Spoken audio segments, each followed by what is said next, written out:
তাদের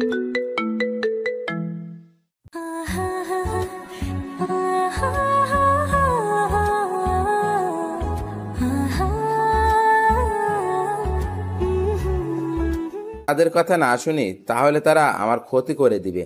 প্লিজ আকাশ, তুমি আমাকে এই বিষয়ে কোনো একটা সাহায্য করো। ঠিক আছে স্যার, কলেজ শেষে আজ আমি আপনার সাথে যাব। আচ্ছা ঠিক আছে। তারপর আমি ক্লাসে চলে আসলাম। সব কয়টা ক্লাস শেষ করে প্রিন্সিপালের সাথে তিনার গাড়িতে করে তিনার বাসার উদ্দেশ্যে রওনা হলাম। তখনই দেখি বাজারের মোড়ের মধ্যে অনেক কয়টা ছেলে পেলে লাঠি সোটা নিয়ে দাঁড়িয়ে আছে।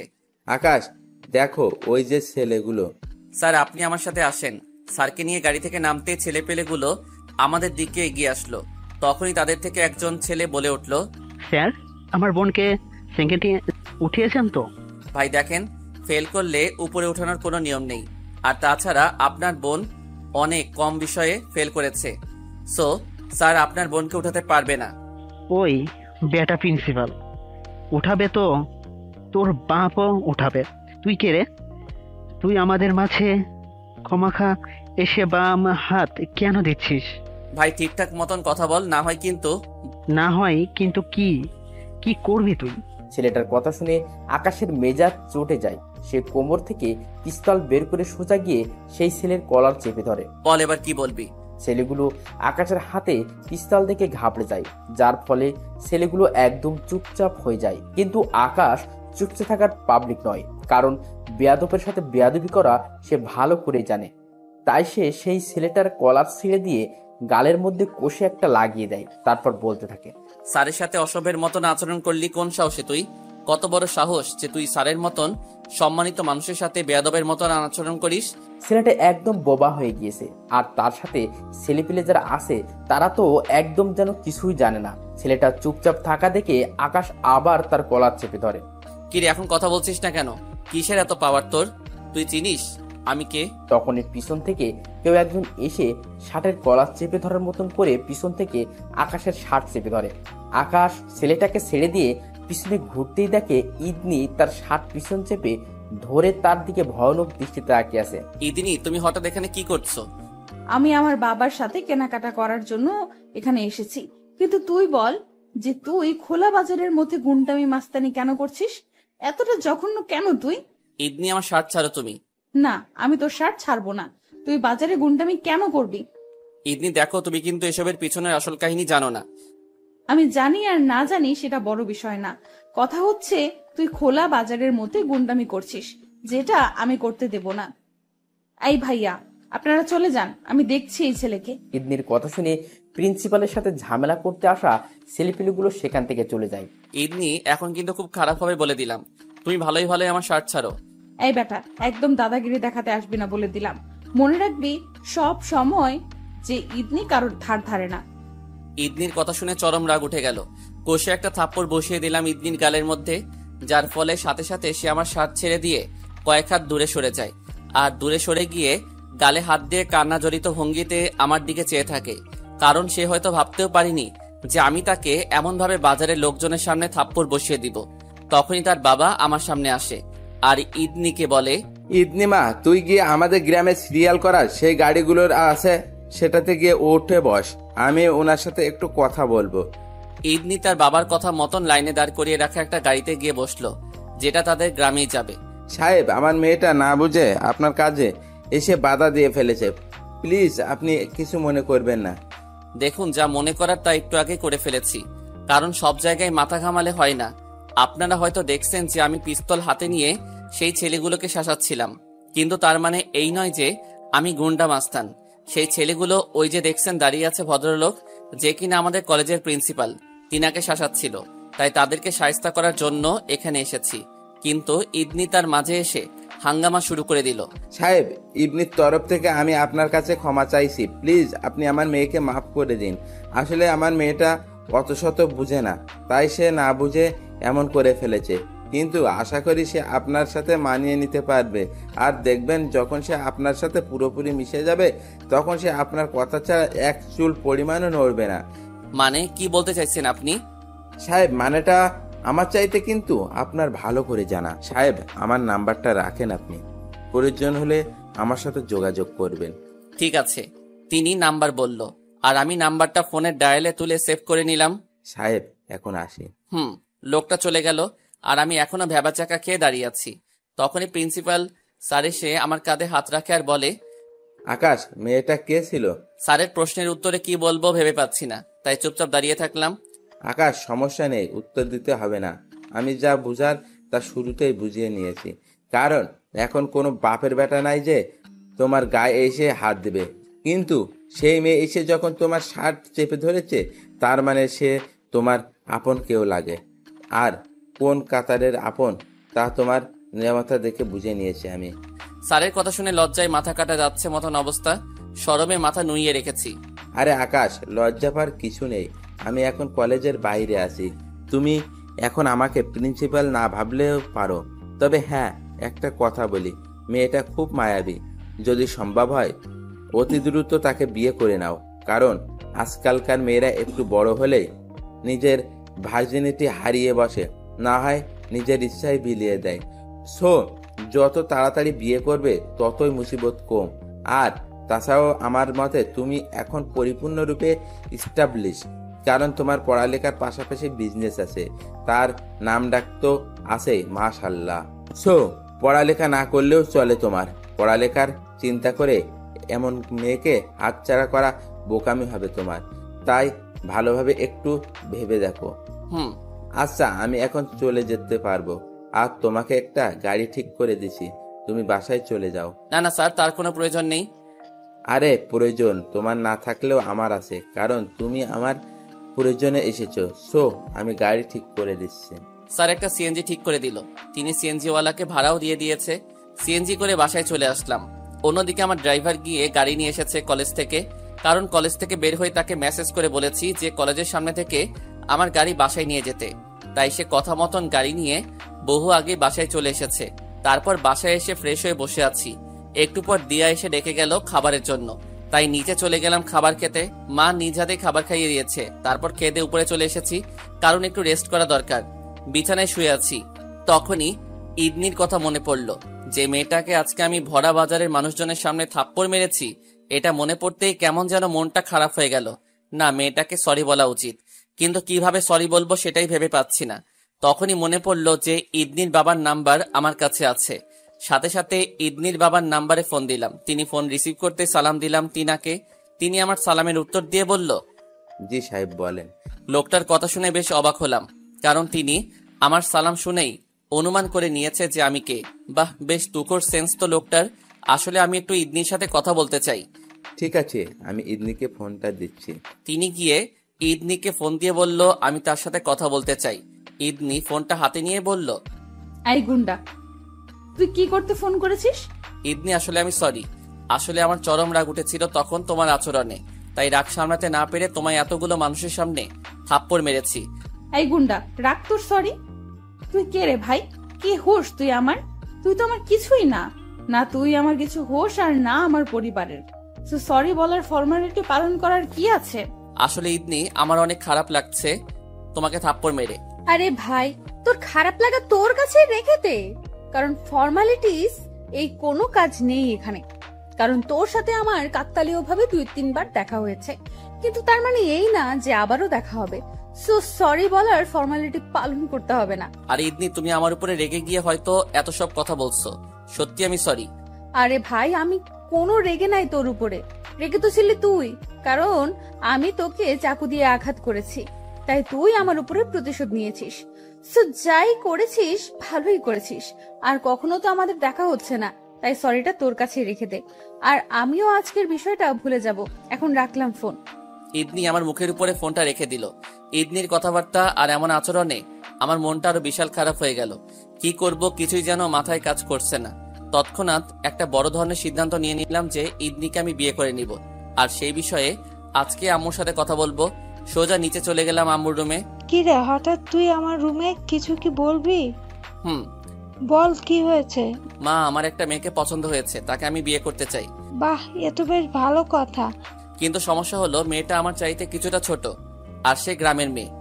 আরে তা নিয়ে আমার কোনো আপত্তি নাই, কিন্তু কথা হলো সে মেয়েটা তোর সাথে ভালোভাবে সংসার করতে পারবে কিনা সেটাই ভাবার বিষয়। মা, আশা করি সে পারবে। তাহলে তো ভালোই। আচ্ছা তাহলে মেয়ের ঠিকানা দে, আমি গিয়ে মেয়ের পরিবারের সাথে কথা বলবো। মা, মেয়ের বাবার নাম্বার আমার কাছে আছে, তুমি তার সাথে কথা বলো। আর তার পরিবার বলতে তার মা নেই, সো তার বাবাকে আসতে বললে তিনি এখানে চলে আসবে। তোমার কষ্ট করে সেখানে যাওয়ার দরকার নেই, কারণ তুমি সেখানে গেলে মেয়েটা রাজি নাও হতে পারে। আকাশের মা আকাশের শেষ কথাটা শুনে কিছুটা অবাক দৃষ্টিতে আকাশের দিকে তাকায়। কিছুক্ষণ পর স্বাভাবিক হয়ে তিনি নিজেই বলে, আচ্ছা ঠিক আছে, তার বাবার নাম্বার দে। ঈদনির বাবার নাম্বার মাকে দিয়ে নিজের রুমে চলে আসলাম। রুমে আসতেই দেখি বালিশের পাশে থাকা ফোনটা বাজছে। ফোনটা রিসিভ করতে অপর পাশ থেকে ফরিদ হাঁপাতে হাঁপাতে বলছে, ফরিদ আকাশের টিমের এই ছেলে।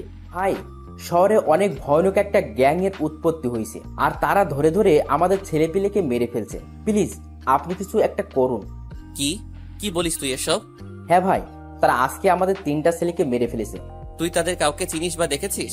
না ভাই, তাদের বিষয়ে তেমন কিছু জানি না, তবে এটুকু শুনতে পেরেছি যে তাদের লিডার একটা মেয়ে, আর সেই মেয়ে মানুষকে আস্ত খেয়ে ফেলতে পারে। এক প্রকারের নরপিশাচ বলতে পারেন। কামড়েই নাকি মানুষকে মেরে ফেলে। শুধু সে একা নয়, তাদের টিমের অনেকেই এই নাকি কামড়ে মানুষ মেরে ফেলার ক্ষমতা আছে। আমাদের 3টা ছেলেকেও তারা কামড়ে মেরেছে। আমাদের ছেলেপিলের লাশ পাওয়ার পর তাদের গলার নিচে কারো দাঁতের চিহ্ন পেয়েছি, যেই চিহ্নটা একদম গলার চামড়া থেকে নিয়ে শুরু করে গলার রক পর্যন্ত গিয়েছে। যেসব দেখে স্পষ্ট বোঝা যাচ্ছে যে কেউ তাদের গলায় ধারালো হাত দিয়ে কামড়েছে। ঠিক আছে, আমি দেখছি, তোরা একটু সাবধানে থাক। তারপর ফোন রেখে দিলাম বিছানার পাশে। মাথা খারাপ হয়ে গিয়েছে পুরো এই খবর শোনার পর। তখনই ফোনটা আবার বেজে ওঠে। বালিশের পাশ থেকে ফোনটা আবার হাতে উঠাতেই দেখি ঈদনির বাবার নাম্বার থেকে ফোন এসেছে। আমি তাড়াতাড়ি কিছু না ভেবেই ফোনটা রিসিভ করলাম। তখনই অপর পাশ থেকে ঈদনি বলে ওঠে, সরি। চমকে গেলাম ঈদনির এমন অদ্ভুত আচরণে। ঈদনি হঠাৎ সরি বলছো, কাহিনীটা কি? আসলে বাবা আমায় সবকিছু বলেছে বাসায় আসার পর, যে আপনি সেখানে গুন্ডামি করছিলেন না, বরং যারা গুন্ডামি করছিল আপনি তাদের শায়েস্তা করছিলেন। আমি দুঃখিত, প্লিজ কিছু মনে করবেন না। না, আমি কিছু মনে করিনি। Thank you. আচ্ছা, আপনার হাতের কি অবস্থা এখন? ভালো হয়েছে কি হাত? ভালো হয়েছে। আচ্ছা তাহলে এবার রাখি, ভালো থাকবেন। তুমিও। তারপর ঈদনি ফোন কেটে দিল। বেশ খুশি লাগছে ঈদনির এমন আচরণে। ভিতরে কেমন যেন অনুভূতি হচ্ছে ঈদনিকে নিয়ে। এসব নিয়ে ভাবতে ভাবতে ঘুমিয়ে গেলাম। বিকেল বেলায় মা এসে ডাকতে শুরু করলো, এই আকাশ উঠ। ঘুম ঘুম চোখে মাকে জিজ্ঞেস করলাম, কি হয়েছে মা? আরে উঠে বস আগে, পরে তোকে বলছি। চোখ কসলাতে কসলাতে শোয়া থেকে উঠে বসলাম। বলো। আমি মেয়ের বাবার সাথে কথা বলেছি, তিনি রাজি তোর সাথে তিনার মেয়ের বিয়ে দিতে, কিন্তু তিনি বলেছেন আগামীকাল একবার গিয়ে তার সাথে এবং তার মেয়ের সাথে কথা বলতে। ঠিক আছে মা, আমি যাব। দেখতে দেখতে দিনটা কেটে গেল। পরের দিন সকালে কলেজে না গিয়ে ঈদনির গ্রামে যাওয়ার জন্য রওনা হলাম। গার্ডকে সাথে নিয়ে ঈদনির গ্রামে এসেছি। ঈদনির বাসায় যাওয়ার মাঝপথে তার বাবার সাথে দেখা হলো। সাহেব, আপনি এসেছেন? সাহেব, আপনাকে কিছু বলার আছে। জি বলুন। সাহেব, ঈদনিকে বিয়ের ব্যাপারে এখনো তেমন কিছুই বলিনি। সে শুধু জানে তাকে আজকে কেউ দেখতে আসবে। সো আপনি গিয়ে তার সাথে কথা বলুন। অবশ্যই আশা করি সে রাজি হবে না, কিন্তু আমি বললে আবার আমার কথাও সে ফেলতে পারবে না, কারণ সে আমার অনেক বেশি ভালোবাসে। তার যত কষ্ট হোক না কেন সে তা মুখ বুজে সহ্য করে আমার কথা মেনে নেবে। ঠিক আছে, আমি গিয়ে তার সাথে কথা বলছি। ঈদনির বাসায় চলে গেলাম ঈদনির সাথে কথা বলার জন্য। সে আমাকে তার বাসায় দেখে অবাক দৃষ্টিতে বলতে লাগলো, এই আপনি এখানে কি করছেন? তোমার সাথে কথা বলতে এসেছি। মানে কি? আগে আমায় বসতে দাও। ভেতরে আসুন। ঈদনির বাসার ভিতরে গিয়ে বসলাম। এবার বলুন। কথা ঘুরিয়ে পেঁচিয়ে না বলে সোজা বলে দিলাম, ঈদনি, আমি তোমায় বিয়ে করতে চাই। ইদানিং আকাশের কথা শুনে চরম রেগে যায়। সে কোমর থেকে সেই চাকুটা বের করে বসা থেকে উঠে দাঁড়ায়। পরে আকাশের দিকে চাকু নিশানা করে বলে, আগের বার তো হাত কেটেছি, এবার তোর গলা নামিয়ে দিব একদম। ঈদনি, যা করার করো, আমি তোমায় বিয়ে করব, এটাই খালি জানি আমি। দেখ, আমার কিন্তু অতিরিক্ত রাগ হচ্ছে। তুই কিন্তু অনেক বেড়েছিস, তোর দশা খারাপ করে ছেড়ে দেবো কিন্তু, বলে দিলাম। ঈদনি, বললাম তো যে তোমার যা করার করো, কিন্তু আমি তোমায় বিয়ে করে নিজের বউ বানাবো। এই হারামি, আর একবার এই বিয়ের নাম মুখে আনবি না। তোর মতন গুন্ডাকে বিয়ে করার কোনো ইচ্ছে নেই আমার, আর তাছাড়া বাবা আমাকে এখন বিয়ে দিবে না। ঈদনি, তোমার বাবার সাথে কথা বললেই এখানে এসেছি। আকাশের মুখে তার বাবার কথা শুনে ঈদনির গলার স্বর ছোট হয়ে যায়। বাবা বলেছে মানে বুঝলাম না। তোমার বাবা তোমার আর আমার বিয়েতে রাজি। তিনার সাথে কথা বলেই তোমার কাছে এসেছি আমি। ইদনি চুপচাপ হয়ে যায় আকাশের কথা শুনে, কিন্তু কিছুক্ষণ পর সে নীরবতা ভেঙে নিজেই আকাশকে বলে, দেখ, আমার বাবা যদি তোর সাথে বিয়ে দেওয়ার সম্মতি দিয়ে থাকে তাহলে আমি চুপচাপ বিয়ে করে নেব, কিন্তু হ্যাঁ, তোর সাথে এই জন্মে কোনোদিনও সংসার করব না আমি, কারণ তুই হলি অনেক বড় গুন্ডা, আর তাছাড়া বয়সে তো আমার চাইতেও অনেক সিনিয়র। সংসার করার স্বপ্ন তোর ভুলে যেতে হবে। আর তাছাড়া আমি নিজেই তোর সাথে কোনোদিন সংসার করব না। হ্যাঁ, বিয়ে করলে অবশ্য তোর বাড়িতেই থাকতে হবে আমার, কিন্তু তুই কোনোদিন আমার মন আর শরীর পাবি না। তোর মতন তুই থাকবি আর আমি আমার মতন পড়ে থাকবো। আর যদি কখনো তুই আমার সাথে জোর করে কিছু করার চেষ্টা করিস তাহলে সেদিন হয় তোকে মেরে ফেলবো, না হয় নিজে মরে যাব। মোট কথা, তোকে আমি এই জীবনে কোনোদিনও মেনে নিব না, কারণ তোর জন্য আমার মনে কোনো জায়গা নেই, আছে শুধু ঘৃণা। কিন্তু সেটা প্রকাশ করার ভাষা পাচ্ছি না বাবার সম্মতি দেখে। আর হ্যাঁ, আরেকটা কথা, তুই আমাকে বিয়ে করাটা তোর জন্য অনেক বড় কাল হয়ে দাঁড়াবে, এটাই খালি মাথায় ঢুকিয়ে রাখিস। ইদনির কথা আকাশ এক কান দিয়ে ঢুকিয়ে অন্য কান দিয়ে বের করে দেয়, কারণ সে আগে থেকে জানতো ইদনি এমন কিছু করবে বা বলবে। অবশ্য তার ধারণা এর চাইতেও আরো নেগেটিভ ছিল ইদনিকে নিয়ে, যে ইদনি তাকে হয়তো আবারও চাকু দিয়ে আঘাত করবে, কিন্তু না, সে সেটা করেনি। যাক বাবা, বাঁচলাম মেয়েটার হাত থেকে। ইদনি, তুমি টেনশন করিও না, আমি তোমাকে আমার ভালোবাসা দিয়ে ঠিক পাল্টে দিব। আকাশ কথাগুলো মনে মনে বলে, তখনই ইদনি তাকে আবার বলে, শোন, তুই হয়তো এখন মনে মনে ভাবছিস যে বিয়ের পর আমাকে তোর মায়ায় আটকে পরিবর্তন করবি, তাহলে সেটা কিন্তু তোর ভুল ধারণা হবে, কারণ এই ইদনি কখনো পাল্টাবার মানুষ না। সে যেটা একবার মুখ দিয়ে বলে সেটা সে করেই ছাড়ে। আর তোর ক্ষেত্রে তো আরো ভয়ঙ্কর হয়ে যাব আমি, কারণ তুই আমাকে চ্যালেঞ্জ ছুড়ে মেরেছিস। আমার অনিচ্ছা সত্ত্বেও তুই আমার বাবাকে পটিয়ে আমায় বিয়ে করেছিস। তোর জন্য সত্যি অনেক ভয়ঙ্কর কিছু অপেক্ষা করছে। ইদনির কথা শুনে তাজ্জব হয়ে গেলাম, কারণ সে আমার মনের কথাটা জেনে গেছে। না, এখন এখান থেকে যাওয়া উচিত, তাই বসা থেকে উঠে দাঁড়ালাম। ইদনি, বিয়ের জন্য তৈরি হও তুমি, আর আমার যা হওয়ার হবে তা নিয়ে কোনো মাথা ব্যথা নেই আমার। ইদনি আকাশের শেষ কথাটা শুনে আরো রেগে যায়। সে অগ্নির দৃষ্টি আকাশের দিকে তাকিয়ে থাকে। ইদনি, আমি চললাম এখন। যা দূর হ আমার চোখের সামনে থেকে, না হয় বিয়ের আগেই তোর মরণ হবে আমার সাথে। আকাশ ইদনির বাসা থেকে বেরিয়েছে, সোজা হাঁটা ধরে। মাঝপথের সেই জায়গাটাতেই আকাশের সাথে আবার ইদনির বাবার দেখা হয়। আমার কথা শুনে তার ভিতরে আমার রক্ত খাওয়ার পিপাসা জেগেছিল, কিন্তু আপনার কথা শুনে সে চুপ হয়ে যায়। কিন্তু তারপরে অনেক কিছু বলেছে আমাকে, তবে সেসব আপনাকে না বলাই ভালো। আপনি খালি বিয়ের ব্যবস্থা করুন, যত জলদি তাকে বিয়ে করব ততই ভালো আমার জন্য। ঠিক আছে, আমি আপনার মায়ের সাথে কথা বলে আসবো, শুক্রবার বিয়ের ডেট ফাইনাল করব। ঠিক আছে। ঈদদিন বাবার সাথে কথা শেষ করে চলে আসলাম। গাড়িতে বডিগার্ড অপেক্ষা করছে বসে বসে। তার সাথে আবারও বাসায় চলে আসলাম। বাসায় এসে মাকে জানালাম মেয়ের বাবার সাথে আর মেয়ের সাথে কথা হয়েছে আমার, কিন্তু কি কথা হয়েছে সেটা বলিনি। আর কারণ ঈদনির সম্পর্কে মাকে বললে তিনি এই জন্মে আর ঈদনির সাথে বিয়ে দিবে না। আমার ঈদনির আচরণ সম্পর্কে লুকিয়ে রেখে তার কিছুটা প্রশংসা করলাম। মা তো বেশ খুশি। তারপর নিজের রুমে চলে আসলাম। সময় সময়ের মতন কাটছে। রাতের বেলায় ফরিদ আবারও ফোন দিল। ভাই, কোনো খবর পেয়েছেন কি সেই গ্যাংস্টারের সম্পর্কে? না, আমি এখনো এসবের মাথা ঘামাইনি, আর আগামী এক সপ্তাহ ঘামাবো না। তোরা সাবধানতার সাথে থাক, এক সপ্তাহ পর আমি এসবে মাথা ঘামাবো।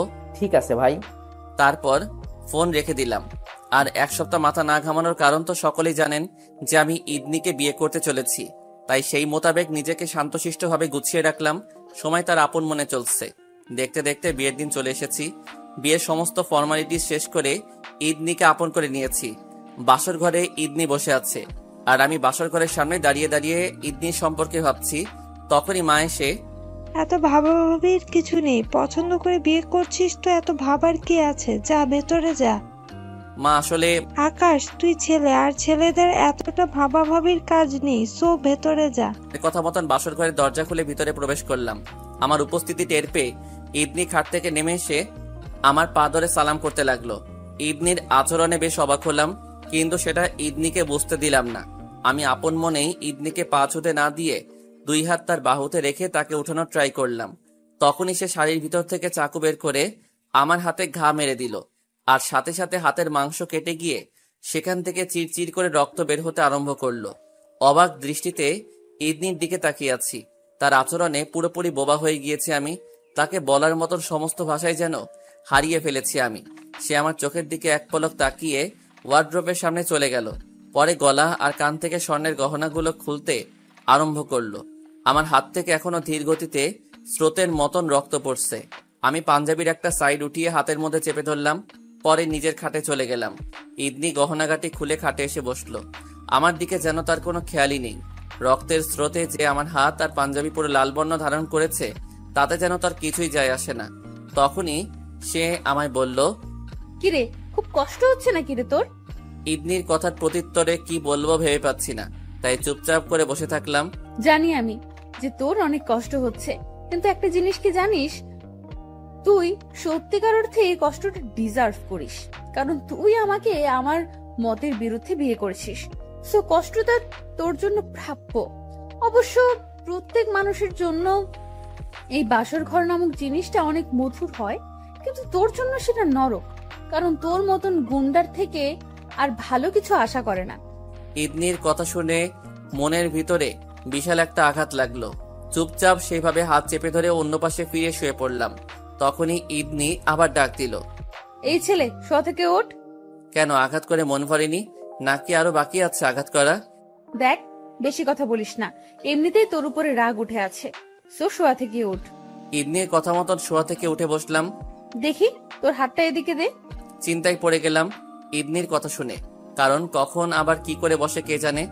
আপনারা সবাই হয়তো ভাবছেন আমি কেন ইদনির সাথে কঠোর হচ্ছি না। আসলে আমি কঠোর হতে চাচ্ছি না, আর সেই না চাওয়ার কারণটা হচ্ছে তাকে আমি নিয়মের বাইরে গিয়ে বিয়ে করেছি। সো যেহেতু আমি নিয়ম মানিনি, সেক্ষেত্রে অনেক কিছুই আমার প্রাপ্য। আর তাছাড়া আমার ধৈর্য ক্ষমতা অনেক বেশি। আমি সহজে কারোর উপরে রাগি না, আর রাগলে সে আর জমিনের উপরে পা রেখে চলার মতন অবস্থায় থাকে না। কিরে, হাত এগিয়ে দিতে বলেছি না? ইদনির দিকে হাত এগিয়ে দিলাম। তখনই সে বালিশের নিচ থেকে একটা পলিথিনের পুটলি বের করলো। পরে সে টান দিয়ে সেটা ছিঁড়ে ফেললো। সে সেটা ছিঁড়তে দেখতেই পেলাম সেটার মধ্যে ব্যান্ডেজ, মলম, আরো কি কি জানি রেখেছে। এইসব দেখে বুঝতে বাকি নেই যে সে পুরোপুরি প্রিপারেশন নিয়েছে আজকে আমায় আঘাত করার জন্য। পরে সে আমার হাত ওয়াশ করিয়ে ক্ষতটাতে মলম লাগিয়ে দিল। পরে সেটার উপরে ব্যান্ডেজ লাগিয়ে দিল। মেয়েটার দিকে একধানে তাকিয়ে আছি, কারণ তার মতিগতি এখনো কিছুই বুঝে উঠতে পারছি না আমি। তখনই সে বলে উঠল, নে এবার ঘুমিয়ে পড়, আমি ব্যান্ডেজ লাগিয়ে দিয়েছি। সকাল হলে ডক্টর দেখে নিস গিয়ে। চুপচাপ ঘুমিয়ে পড়লাম। সকালবেলায় ঘুম ভাঙতে রোমান্টিক একটা সিন দেখতে পেলাম যে ইদনি আমায় জড়িয়ে ধরে ঘুমিয়ে আছে। কিন্তু যখনই আমার নজর তার চেহারার দিকে পড়লো, তখনই বড়সড় একটা শক খেলাম। তার চেহারার দিকে তাকাতেই দেখতে পেলাম তার দুই চোখের কোণায় পানি জমে আছে। বেশ অদ্ভুত লাগলো ব্যাপারটা, কারণ তার চোখের পানিগুলো আমায় স্পষ্টভাবে জানিয়ে দিচ্ছে যে সে কান্না করেছে। কিন্তু কেন সে কান্না করলো?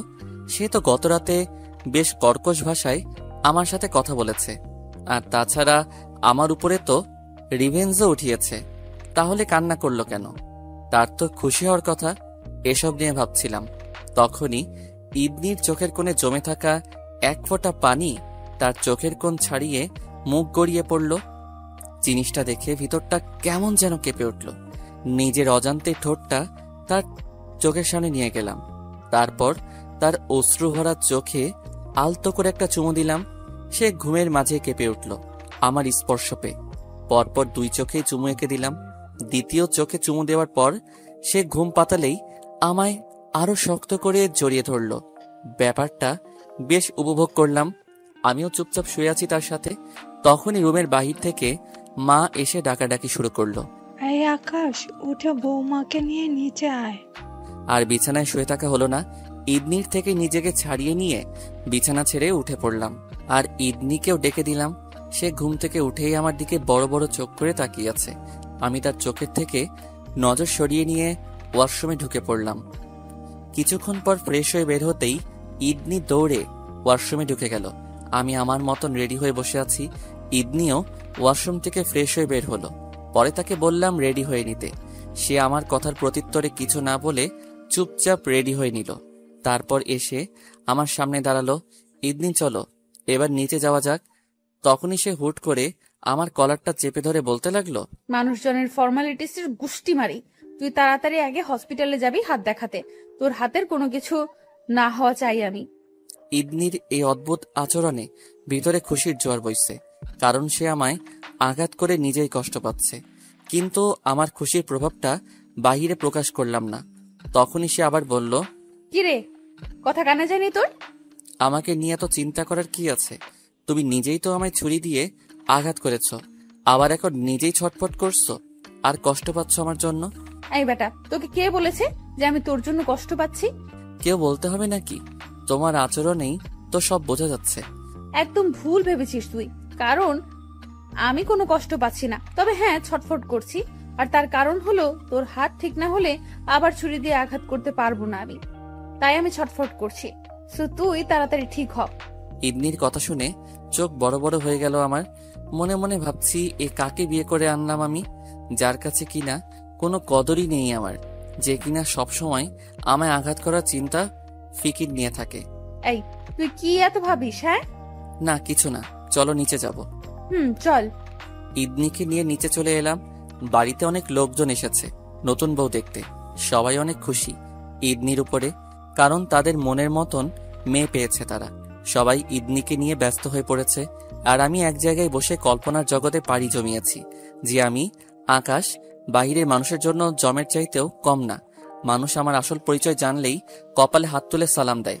সে আকাশকে কিনা এই মেয়ে যখন তখন চাকু দিয়ে আঘাত করছে, সে আকাশের সাথেই কিনা এই মেয়ে কর্কশ ভাষায় কথাবার্তা বলছে। ভাবতেও অবাক লাগে নিজের কাছে যে কি থেকে কি হয়ে যাচ্ছি আমি। তবে হ্যাঁ, অন্যদিকে ঠিক আছি আমি, কারণ রাজত্ব সবার সাথে করা গেলেও ঘরের মানুষের সাথে করা যায় না। তাও যদি হয় আবার ভালোবাসার মানুষ। আমি মেয়েটার সাথে কখনোই নিজের জোর খাটাবো না, তাকে ভালোবাসা দিয়ে আপন করে নেওয়ার চেষ্টা করব। তখনই দিয়া এসে চিমটি দিল। কিরে ভাইয়া, কি এত ভাবছিস? আরে এমনি কিছু না।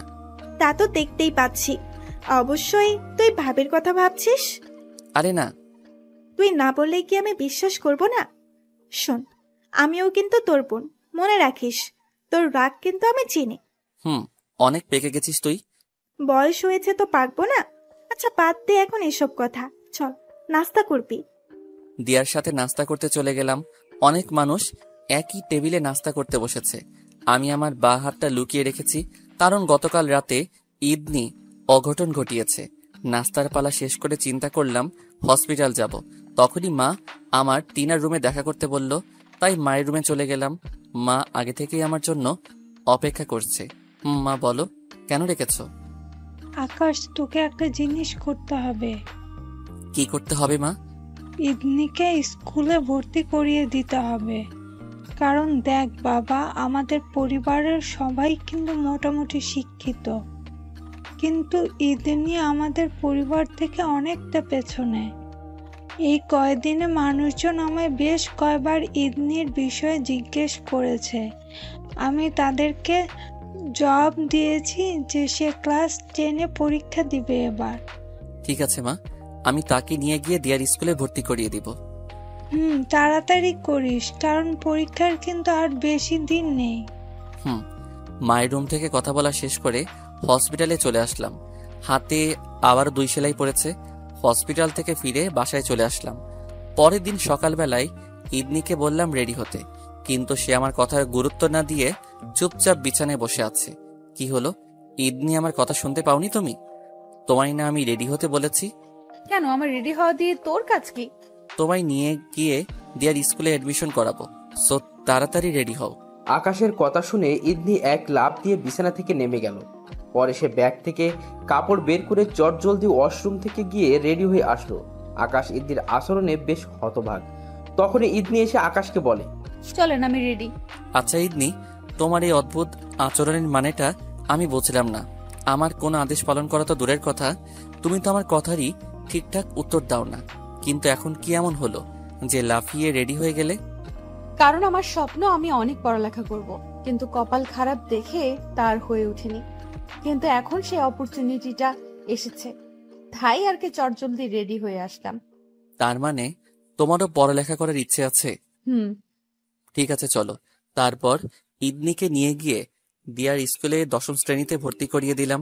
মেয়েটার চোখে মুখে খুশির জোয়ার বইছে, কিন্তু সমস্ত প্যারা আমার সহ্য করতে হয়েছে। কারণ নবম শ্রেণী বাদ দিয়ে 10ম শ্রেণীতে কেউ কাউকে হুট করে ভর্তি করানো যাবে না।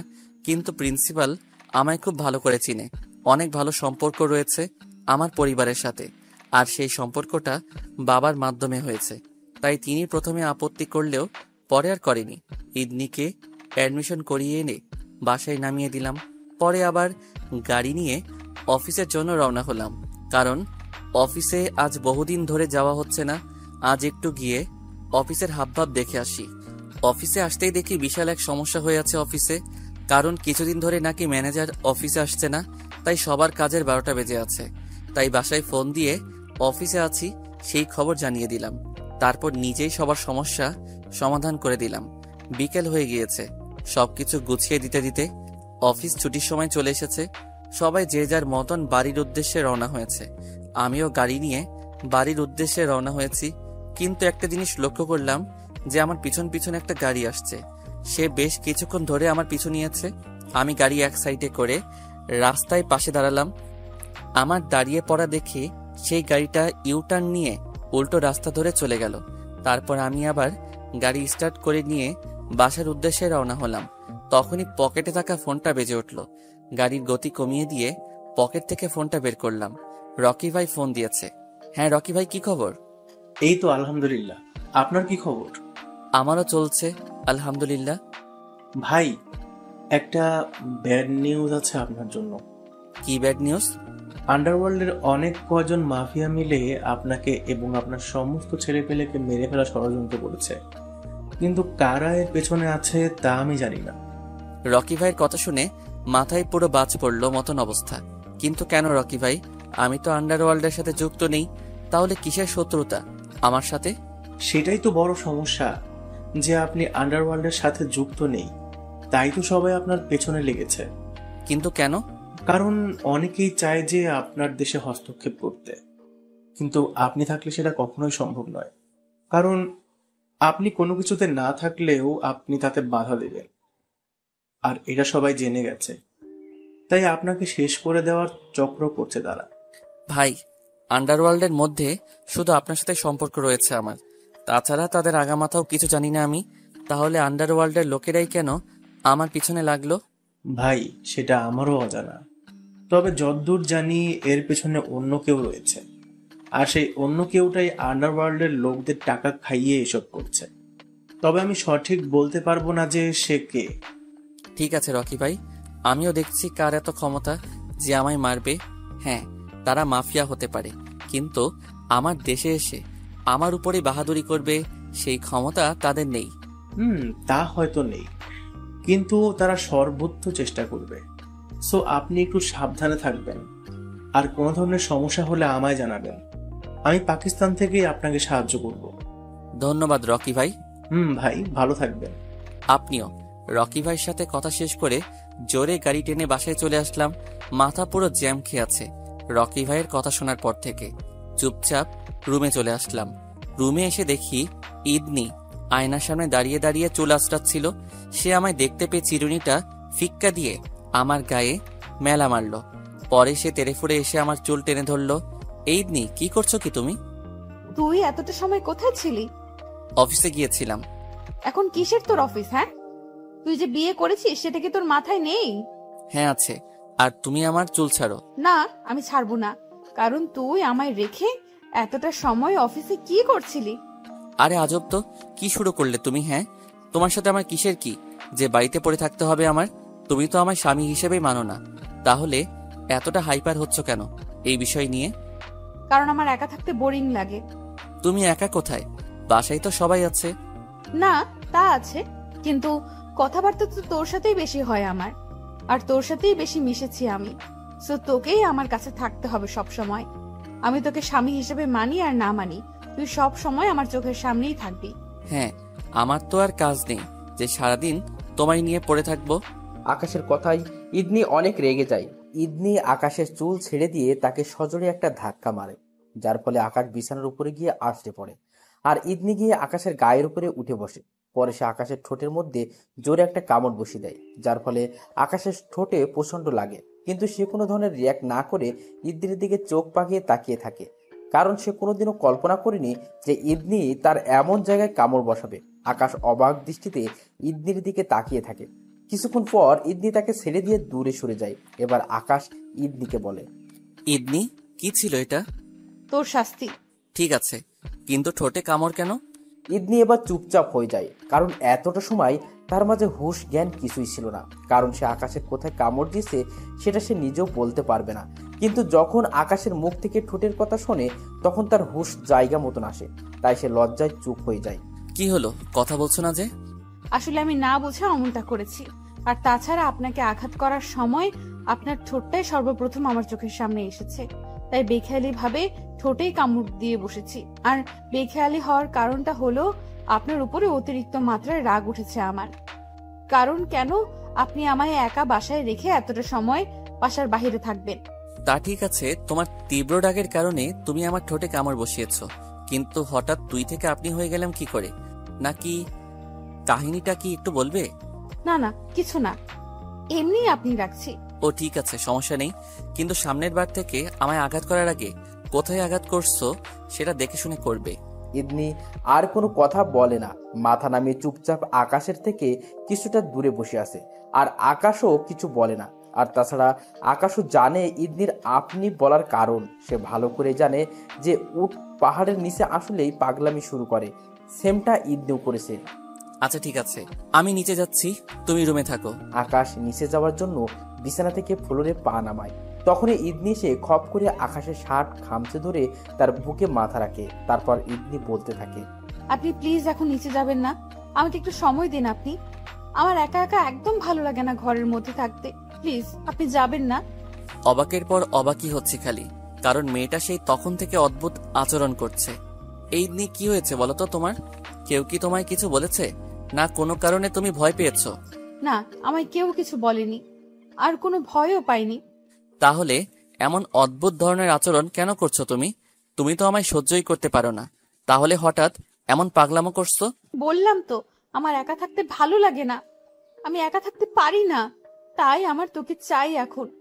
তুই একদম এখন নিচে যাবি না, চুপচাপ আমায় নিয়ে রুমের মধ্যে বসে থাকবি। না হয় যদি তুই এখন নিচে যাস তাহলে কিন্তু তোর পায়ের মধ্যেও আমি ছুরি মেরে দিব। ইদনির পাগলামো থেকে আকাশ আর নিচে যায় না। সে চুপচাপ ইদনির আচরণে সাড়া দিচ্ছে। আর ইদনি আকাশের বুকে মুখ গুজে দিয়ে শব্দ করে ফোপাচ্ছে। ইদনির ফোপানো দেখে আকাশ নিজেও এবার দুই হাত দিয়ে ইদনিকে জড়িয়ে ধরে। এমনভাবে অনেকটা সময় কাটে।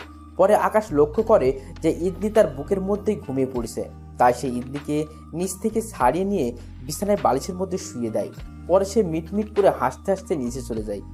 মা আর ছোট বোনের সাথে সময় কাটিয়ে একদম রাতে খাওয়ার সময় উপরে রুমে উঠে আসে। ইদনি এখনো ঘুমাচ্ছে। এই দিন উঠো, খাওয়ার সময় হয়েছে। ইদনি ঘুম চোখে আকাশকে উত্তর দেয়, তুই খা, তোর খাওয়া, আমি খাবো না, আমি খালি ঘুমাবো। ঠিক আছে। আকাশ আর ইদনিকে না ডেকে নিচে চলে আসে। কিরে আকাশ, ইদনি কই? সে খাবে না? না মা, সে খাবে না, সে ঘুমাচ্ছে। তার নাকি ঘুম পেয়েছে অনেক। আরে খাবে না মানে কি? এটা কোনো কথা? আরে মা বাদ দাও, খিদে নেই তাই হয়তো খাবে না, না হয়তো ঠিকই খেতে আসতো। আচ্ছা ঠিক আছে, তাহলে তোরা খেয়ে নে। আকাশ আর দিয়া খেতে বসেছে। আর আকাশের মা তাদেরকে খাবার বেড়ে দিচ্ছে। আকাশ খেতে খেতে দিয়াকে বলে, কাল সকালে রেডি হয়ে থাকিস, তুই আর ইদনিকে একই সাথে স্কুলে নিয়ে যাব। তোর স্কুলে তাকে অ্যাডমিশন করিয়েছি। ঠিক আছে ভাইয়া। পরে আকাশও খাওয়া দাওয়া করে নিয়ে রুমে এসে ঘুমিয়ে পড়ে। পরের দিন সকালবেলায় ইদনি আগে ভাগে ঘুম থেকে উঠে যায়। সে ঘুম থেকে উঠে চুপচাপ বসে আছে। তার কিছুক্ষণ পর আকাশেরও ঘুম ভাঙে। তারপর ঘুম ভাঙার পর ইদনিকে বসে থাকতে দেখে বলে, ইদনি কখন উঠেছো তুমি?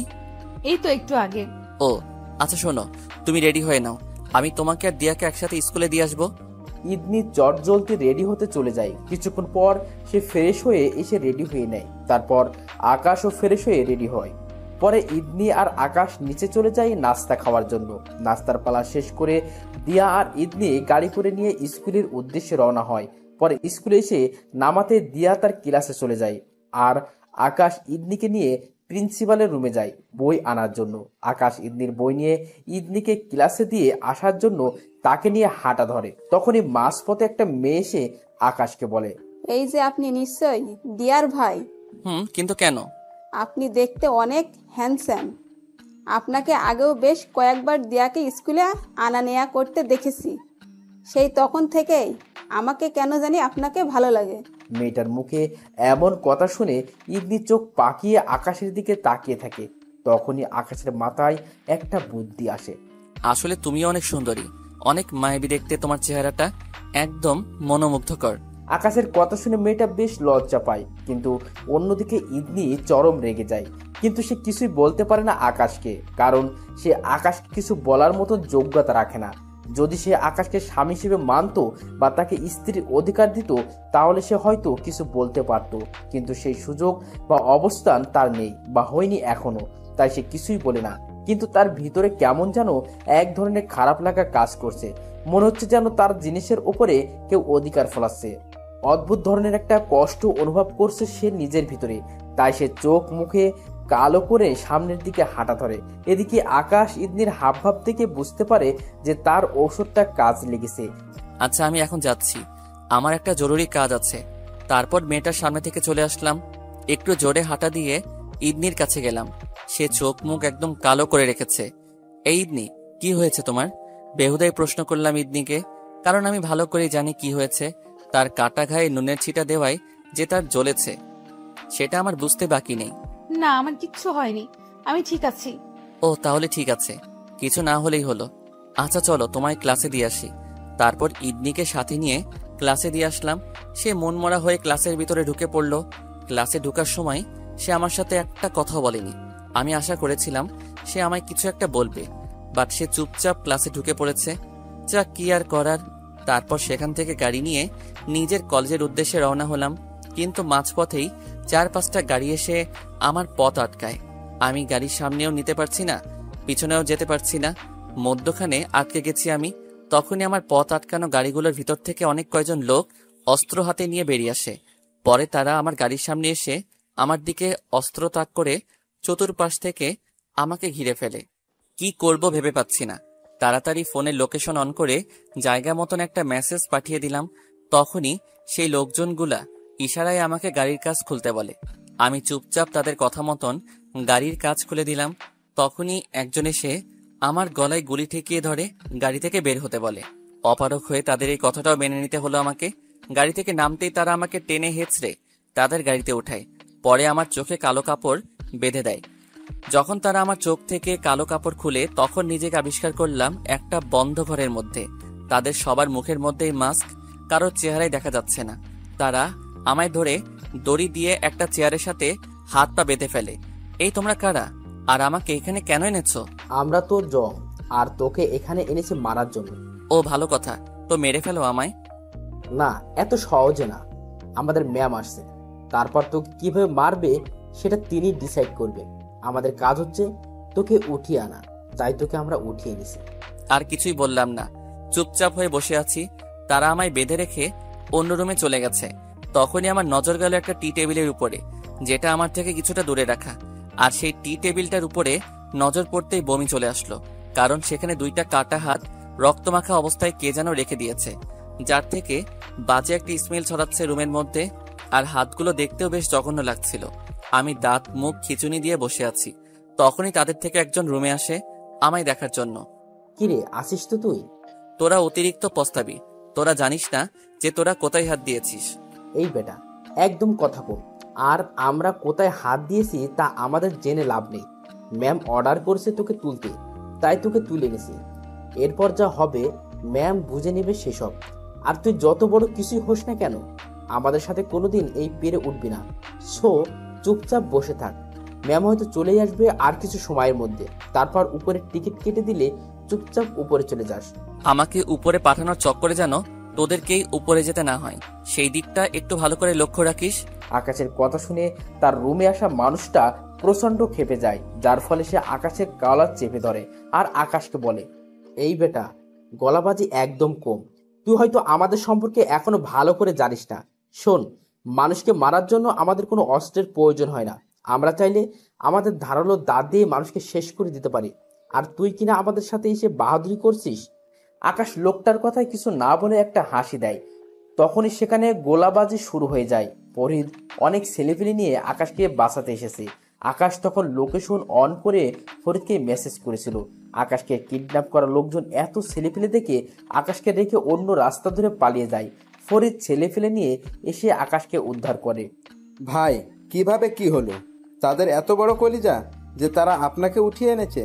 আমিও সেটাই ভাবছি যে ওরা কার পাওয়ারে এত উড়াউড়ি করছে। ভাই হয়তো এইসবের পিছনে বড় কারোর হাত রয়েছে। আন্ডারওয়ার্ল্ডের লোকজন জড়িত এর সাথে। কি? তাহলে এখন কি করব ভাই?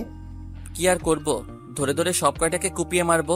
তারা যত বড় শেয়ানাই হোক না কেন, মনে রাখিস এটা আমাদের দেশ, আর এই দেশে ভিনদেশি কোনো মাফিয়ার পাওয়ার চলবে না। ভাই সে না হয় চলবে না, কিন্তু এখন এদেরকে কি করবেন? ওদের একটাকে ধরতে পারলেই বাকিদের খবর পেয়ে যাব। তোরা কিছু সময় এখানে অপেক্ষা কর, কারণ তারা কোন ম্যাম আসার কথা বলছিল, দেখি সে আসে কিনা। অবশ্য আসবে না জানি, কারণ তারা হয়তো এত সময়ে তাদের ম্যামকে ইনফর্ম করে দিয়েছে। তাও একটু অপেক্ষা করি ভাই। ছেলে ফেলে নিয়ে অনেকটা সময় অপেক্ষা করলাম তাদের ম্যামের জন্য, কিন্তু সে আসলো না। তার মানে অবশ্যই তাদের ছেলে পেলে আমাদের বিষয়ে জানিয়ে দিয়েছে। এই ফরিদ, চল এখান থেকে, আমার মনে হয় সে আসবে না। ভাই চলেন, কারণ আমারও মনে হচ্ছে তাদের লিডার আসবে না। সবাইকে নিয়ে সেখান থেকে চলে এলাম। তারপর ফরিদকে বললাম ছেলেপেলেকে সবসময় সাথে সাথে রাখতে। পরে আমি বাসার জন্য রওনা হলাম। বাসায় যেতে যেতে তাদের সাহস নিয়ে কল্পনা করছি যে কত বড় কলিজা হলে তারা আমাদের দেশে এসে আমাকে উঠাতে পারে। না, এর একটা বিহিত করা দরকার। এসব নিয়ে ভাবতে ভাবতে বাসায় চলে এসেছি। ঘড়ির কাঁটা 12টা ছুঁই ছুঁই। ঘরের দরজায় বাড়ি দিতেই দিয়া এসে দরজা খুলে দিল। কিরে তুই বাসায় কখন এলি? তোদের ক্লাস না একটা শেষ হয়? আর ইদনি কোথায়? একটাই শেষ হয়, কিন্তু ইদানিং ভাবির নাকি ক্লাস করতে ভালো লাগছিল না, তাই ভাবিকে নিয়ে চলে এসেছি। তো সে কোথায় এখন? রুমে আছে। পরে নিজের রুমে চলে এলাম। রুমে এসে দেখি ইদনি অন্য পাশ ফিরে বিছানায় শুয়ে আছে। বিছানার কাছে গিয়ে ইদনিকে ডাক দিলাম, এই ইদনি, কি হয়েছে তোমার? ইদনির কোনো জব নেই।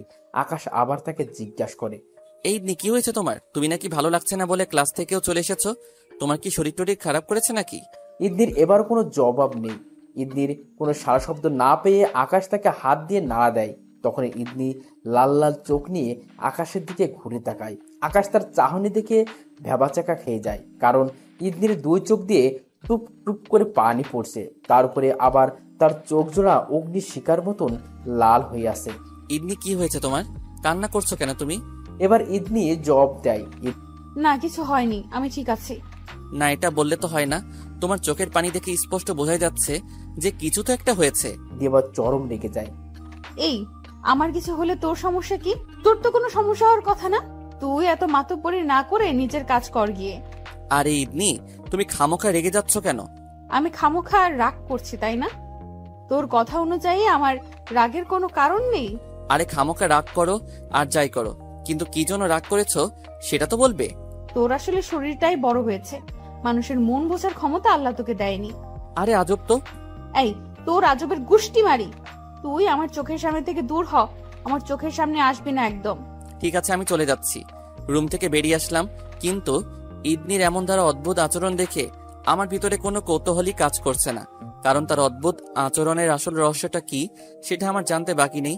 তার অদ্ভুত আচরণের কারণ হলো তার স্কুলের মেয়েটার সাথে রসিকতা করা, কিন্তু তার ভিতরে অন্য একটা জিনিস আমাকে ভাবাচ্ছে যে ইদনি তো আমায় ভালোবাসে না বা আমায় সহ্যই করতে পারে না, তাহলে অন্যের সাথে রসিকতা করায় সে কেন এতটা হাইপার হচ্ছে? দূর, যাই হবে হোক, সে আমার সাথে কেমন আচরণ করবে সেটা তার ব্যাপার। সেসব নিয়ে আমি কখনই মাথা ঘামাবো না। দুপুর হয়ে এসেছে, আবার রুমে এসে ইদনিকে খাওয়ার জন্য ডাক দিলাম, কিন্তু সে সোজা বাংলায় না করে দিল যে সে খাবে না। দুপুর পেরিয়ে রাত হয়ে এসেছে, এর মধ্যে আমি আর তার সামনে আসিনি। সারাটা দুপুর সে রুমেই কাটিয়েছে। সিদ্ধান্ত নিলাম রাতেও খাবারের জন্য জোর করব না তাকে। যখন তার পেটে টান পড়বে তখন এসে সে আপনা আপনি খাবে, কিন্তু মা তা হতে দিল না। রাতের বেলায় খাবার নিয়ে গিয়ে নিজের হাতে ইদনিকে খাইয়ে দিয়েছে। মা ইদনিকে খাইয়ে দিয়ে নিচে এসে আমায় এক গাদা প্রশ্ন ছুড়ে মারল। আকাশ, ইদনি কান্না করছিল কেন তাকে খাইয়ে দেওয়ার সময়? কি করেছিস তুই ওর সাথে? কি করব আমি আবার তার সাথে? কিছু তো একটা করেছিস, না হয় সে কান্না করছিল কেন? মা, আমি তার সাথে কিছুই করিনি। আর সে কান্না করছিল কেন সেটাও আমি জানি না। তবে তুমি তো তাকে জিজ্ঞেস করতে পারতে। করেছি কিন্তু কোনো উত্তর দেয়নি। তবে তার কান্নার ধরন আমার কাছে বেশি একটা সুবিধার মনে হয়নি। হয়তো মেয়েটা কোনো কিছু নিয়ে বেশ কষ্ট পেয়েছে। মায়ের কথা শুনে গলায় কাশি চলে এলো, কারণ তিনি ঠিকই ধরেছেন যে সে কিছু একটা নিয়ে অনেক কষ্ট পেয়েছে। কিন্তু মাকে সেটা বলা যাবে না বা বুঝতেও দেওয়া যাবে না, তাই কথা ঘুরিয়ে ফেললাম। মা, তার হয়তো বাসার মানুষের কথা মনে পড়েছে, না হয় আমাদের বাসায় তো কোনো কিছুর কমতি নেই। আর তাছাড়া আমিও তার সাথে কোনো ধরনের খারাপ আচরণ করিনি যে সে কষ্ট পাবে। তা হলেও হতে পারে। আচ্ছা শোন, তুই তার থেকে আজ রাতে একটু জিজ্ঞেস করিস যে কি হয়েছে, তার কি বাসার জন্য মন খারাপ কিনা। যদি তাই হয় তাহলে কাল সকালে তাকে সাথে নিয়ে তুই তার গ্রামে যাবি, পরে সেখানে কিছুদিন থেকে বাড়ি ফিরবি। ঠিক আছে। পরে আমিও খেয়ে দিয়ে রুমে চলে আসলাম, কিন্তু তাকে কিছু জিজ্ঞেস করলাম না, কারণ আমি জানি সে আমার প্রশ্নের কোনো উত্তরই দিবে না। তাই আর মুখ নষ্ট করলাম না, চুপচাপ বিছানায় এসে শুয়ে পড়েছি। আর সে আগে থেকেই অন্য পাশ ফিরে বিছানায় শুয়ে আছে। বিছানায় শোয়া মাত্রই আমার ঘুম চলে এসেছে। রাত বাজে 3টা। হঠাৎ কারো কান্নার শব্দ শুনে ঘুমটা ভেঙে গেল। মিট মিট করে চোখটা খুললাম, তখনই দেখি ইদনি আমার শার্ট আলতো করে খামচে ধরে বুকে মাথা রেখে ফুপিয়ে ফুপিয়ে কান্না করছে। এই দৃশ্য দেখে বুকের ভিতরটা ছ্যাত করে উঠল, কিন্তু কোনো ধরনের সারা শব্দ করলাম না। তখনই ইদনি ফোপাতে ফোপাতে বলতে লাগলো, এই, আজ তুই কেন এমন করলি আমার সাথে? কেন তুই আমার সামনে ওই মেয়েটার সাথে রসিকতা করলি? তোর একটা বারের জন্য কি মাথায় আসেনি যে তোর এই আচরণটা আমার ভেতরটাকে ক্ষতবিক্ষত করে দিবে? তুই এতটা পাষাণ কেন? তোর জায়গায় পাষাণ তো আমার হওয়ার কথা ছিল, কিন্তু কেন জানি তোর আজকের আচরণটা আমায় অনেক আঘাত করেছে। তোর আজকের আচরণটা আমার অনিচ্ছা সত্ত্বেও কেন জানি বুকের ভেতরে কাটার মতন হয়ে বিঁধেছে। যেখানে আমি তোকে সহ্যই করতে পারি না, সেখানে কেন এমন কষ্ট হচ্ছে তুই অন্যের সাথে রসিকতা করায়? বল, কেন কষ্ট হচ্ছে? কেন আমি তোর সেই আচরণটাকে মেনে নিতে পারছি না? কেন পারছি না বল? ইদনি আকাশকে জড়িয়ে ধরে কান্না করছে আর পাগলের মতো প্রলাপ করছে। ইদনি ভেবেছে আকাশ হয়তো ঘুমের রাজ্যে হারিয়ে গেছে আর তার কোনো কথাই সে শুনছে না। কিন্তু আকাশের তো বহু আগেই ঘুম ভেঙে গিয়েছে। আকাশ সেই কবে থেকে ইদনির পাগলের মতো প্রলাপগুলো শুনছে, কিন্তু ভিতরে ভিতরে তার অনেকটা খারাপ লাগছে ইদনির এমন কথাবার্তা শুনে। এদিকে ইদনি এখনো বকবক করে যাচ্ছে। আকাশ ইদনির বকবকানি থামানোর জন্য ঘুমের বাহানা করে ইদনিকে জড়িয়ে ধরে। সে এমনভাবে ইদনিকে জড়িয়ে ধরে, ইদনি তাতে বুঝতেই পারে না যে আকাশ জেগে আছে। সে ভাবে আকাশ ঘুমের মাঝে তাকে জড়িয়ে ধরেছে, তাই সে আকাশকে বলে, দেখেছিস, আমার কষ্ট হচ্ছে দেখে তুই ঘুমের মাঝে আমাকে জড়িয়ে ধরে সান্ত্বনা দিচ্ছিস, কিন্তু বাস্তবে তুই অনেকটা নিষ্ঠুর। ইদনির এমন কথায় আকাশ ভুলেই যায় যে সে এতটা সময় ধরে ইদনির সাথে ঘুমের ভান করে নাটক করছিল। সে এবার নিজের অজান্তেই বলে ওঠে, আমি ঘুমের রাজ্য থেকেই তোমাকে সান্ত্বনা দিচ্ছি, সো তুমিও এবার কান্না থামিয়ে ঘুমের রাজ্যে হারিয়ে যাও। আকাশের কথার শব্দ শুনে ইদনি ভ্যাবাচাকা খেয়ে যায়। সে আশ্চর্যজনকভাবে আকাশের দিকে তাকিয়ে তাকে বলে, তুই ঘুমাসনি? আকাশ এবার জিভে কামড় দিয়ে বসে, কারণ সে বেকুবের মতন একটা কাজ করে ফেলেছে। এতটা সময় ঘুমের বাহানা করে আমার কথা শুনছিলি, তাই না? আকাশের আর বাঁচার উপায় নেই, সে ধরা খেয়ে গিয়েছে। আরে কে বলেছে আমি ঘুমাইনি? আমি তো ঘুমিয়েছি, আর এখনো ঘুমের মধ্যেই আছি, আর ঘুমের মধ্যে থেকেই তোমার সাথে কথা বলছি। আকাশের কথা শুনে ইদনি দাঁতে দাঁত চেপে ধরে আকাশকে বলে, শয়তান কুত্তা কোথাকার, তুই আস্ত একটা শয়তান। আমি শয়তান আর তুমি ধোয়া তুলসী পাতা। ইদনি আকাশের কথার কোনো উত্তর না দিয়ে সোজা আকাশের বুকের মধ্যে কামড় বসিয়ে দেয়। আকাশ ইদনির এমন ধরা আচরণ দেখে খিটমিট করে হাসতে শুরু করে। আকাশের হাসির শব্দ শুনে ইদনি আকাশের বুক ছেড়ে দিয়ে মাথার নিচ থেকে বালিশ উঠে নিয়ে সোজা তার মুখের মধ্যে চেপে ধরে। তারপর রাগান্বিত কণ্ঠে আকাশকে বলতে থাকে, জানোয়ার, তোকে একদম খুন করে ফেলবো আমি, একদম আসবি না তুই। আকাশ ইদনির এমন পাগলামিমূলক আচরণ থেকে শরীর জোর খাটিয়ে মুখের উপর থেকে বালিশটা ফেলে দেয়। পরে ইদনিকে শক্ত করে জড়িয়ে ধরে চুমু খেতে আরম্ভ করে।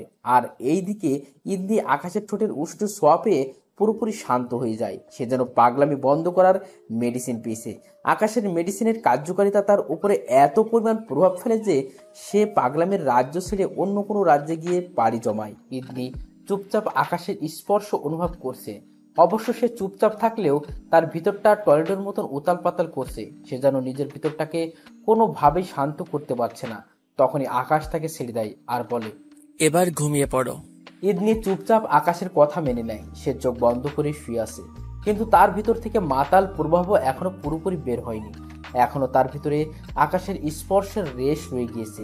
সে মনে মনে চিন্তা করে, কে আমি কি সত্যি সেই ইতনি যে কিনা এই লোককে প্রথম দেখায় ছুরি মেরেছিলাম, আর আজকে সেই লোকের স্পর্শেই আমার ভেতরটা উথাল পাথাল করছে? না, আমি তো আর আমি নেই, বদলে গেছি আমি। কারণ আমার শরীরের সমস্ত রক্ত সব সময় রাগের কারণে উত্তক্ত হয়ে থাকতো, আর আজও রক্ত উত্তক্ত হয়ে আছে, কিন্তু সেটা ভিন্ন কোনো কারণে না। আমার মাঝে পরিবর্তন এসেছে। ইদনি এসব নিয়ে ভাবতে ভাবতে ঘুমিয়ে পড়ে। অন্যদিকে সকালবেলায় ইদনির আগে আকাশের ঘুম ভাঙে। সে ঘুম থেকে উঠে ফ্রেশ হয়ে নেয়। পরে ইদনিকে ডাক দেয়, এই ইদনি, ঘুম থেকে উঠো, তোমার স্কুলে যাওয়ার সময় হয়ে এসেছে। সো উঠে তাড়াতাড়ি রেডি হয়ে নাও। পরে তোমাকে আর দিয়াকে স্কুলে দিয়ে এসে আমি আবার কলেজে যাব। আকাশের ডাকে ইদনি ঘুম থেকে উঠে যায়, কিন্তু সে আকাশকে বলে, না, আপনার আমাদেরকে স্কুলে নিয়ে আসতে হবে না, আমি আর দিয়া মিলে চলে যেতে পারবো। না, তা হচ্ছে না। আমি তোমাদেরকে স্কুলে পৌঁছে দিয়ে এসেই কলেজে যাব। এই খচ্চর, চুপ একদম। আমি বলেছি না আমরা আমাদের মতন চলে যেতে পারবো, আমাদেরকে তোর নিয়ে আসতে হবে না। তাও কেন তুই স্কুলে দিয়ে আসার জন্য বাড়াবাড়ি করছিস? সেই মেয়ের সাথে কথা বলার জন্য নাকি? তুই কি ভেবেছিস আমি কিছু বুঝি না? ইদনি দেখো, তেমনটা কিছুই নয়। এই রাখ তোর তেমন তেমন, তোর তেমনের গুষ্টি মারি আমি। আমাদেরকে তোর স্কুলে দিয়ে আসতে হবে না, আমরা একাই স্কুলে যাব। ইদনি, তুমি রাগ দেখাও আর যাই করো, তোমাদেরকে আমি একা ছাড়ছি না। কারণ আমার পিছনে অনেক শত্রু লেগে আছে, তারা যে কোনো সময় তোমার আর দিয়ার ক্ষতি করে দিতে পারে। এই একদম বাহানা দেখাবি না আমাকে। আমি ভালো করেই জানি যে তুই সেই মেয়ের সাথে কথা বলার জন্যই এত তাল বাহানা করছিস। সো আমি যেটা বলেছি সেটাই, তোর আমাদেরকে স্কুলে দিয়ে আসতে হবে না, আমরা আমাদের মতন একাই যাব। আর যদি তুই আমাদেরকে একা যেতে না দিস তাহলে স্কুলেই যাব না আমি। ঠিক আছে, যাও, তোমার কথাই মেনে নিলাম। আমি তোমাদের কি স্কুলে দিয়ে আসতে যাব না, কিন্তু তোমরা গার্ডকে সাথে নিয়ে যাবে। না, তারও কোনো প্রয়োজন নেই। ইদনি, অতিরিক্ত করাটা কিন্তু কোনো ভালো কিছুর লক্ষণ না। সো তোমাদের সাথে গার্ড যাবে, আর তারা সেখানেই থাকবে। তোমাদের যখন স্কুল ছুটি হবে তখন তারাই তোমাদেরকে নিয়ে আসবে। সো এবার রেডি হয়ে নাও, আমি চললাম। আকাশ তার কথা শুনিয়ে নিচে চলে আসে। পরে নিচে এসে নাস্তা করে নেয়। নাস্তা শেষ করে চারজন গার্ডকে বলে ইদনি আর দিয়াকে স্কুলে দিয়ে আসতে আর ফুল টাইম স্কুলে থাকতে। পরে আকাশ রেডি হয়ে তার পার্সোনাল গাড়ি নিয়ে কলেজের উদ্দেশ্যে রওনা হয়। অন্যদিকে গার্ড দিয়া আর ইদনিকে নিয়ে স্কুলের জন্য রওনা হয়েছে। ইদনি গাড়ির ভিতরে বসে বসে গত রাতের কথা ভাবছে। গত রাতের সমস্ত কিছু যেন তার কাছে এখনো স্বপ্নের মতো মনে হচ্ছে। আচ্ছা, সত্যিই কি আমি বদলে গেছি? না, হয়তো গতকাল রাতে সেই লোকটাকে কিছু বললাম না কেন আমি, তার মানে আমি সত্যিই বদলে গেছি। না, আমার নিজেকে সংশোধন করতে হবে। আমি লোকটার আচরণে তাল মিলালে হবে না, কারণ লোকটাকে আমি ঘৃণা করি।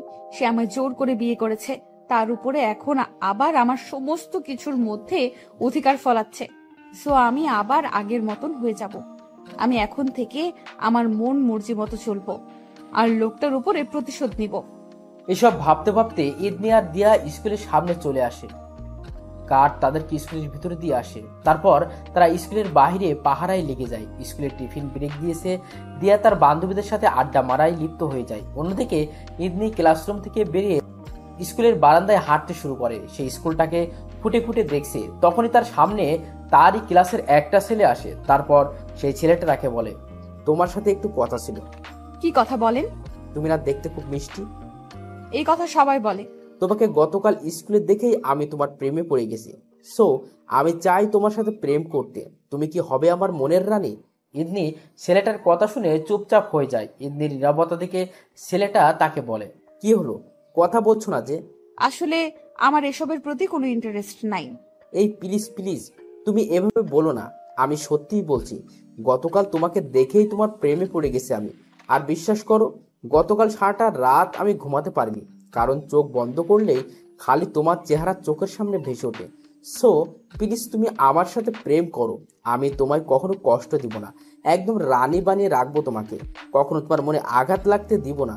তুমি যাই বলবে তা মুখ বুজে সহ্য করে নেব, মেনে নেব তোমার সমস্ত আবদার। ইদনি ছেলেটার ভোলা ভালা কথা শুনে মুহূর্তের জন্য ভুলে যায় সে যে বিবাহিত, তার সাথে অন্য কারো জীবন জড়িয়ে আছে। আর সেই ছেলেটাও ইদনির ব্যাপারে জানে না যে ইদনি বিবাহিত। ইদনি ছেলেটাকে বলে, আমিও এমন কাউকে জীবনে চেয়েছিলাম, কারণ আমার অধিক পরিমাণে রাগ, তাই আমি এমন কাউকে জীবনে আশা করেছিলাম যে সব সময় আমার রাগের প্রাধান্য দিবে, কিন্তু কপাল খারাপ আমার যে এমন কাউকেই পাইনি। আরে আমি তো এসে গেছি, আমি তোমার সমস্ত রাগের প্রাধান্য দিব, তোমার কথার দ্বিমত কখনো পোষণ করব না।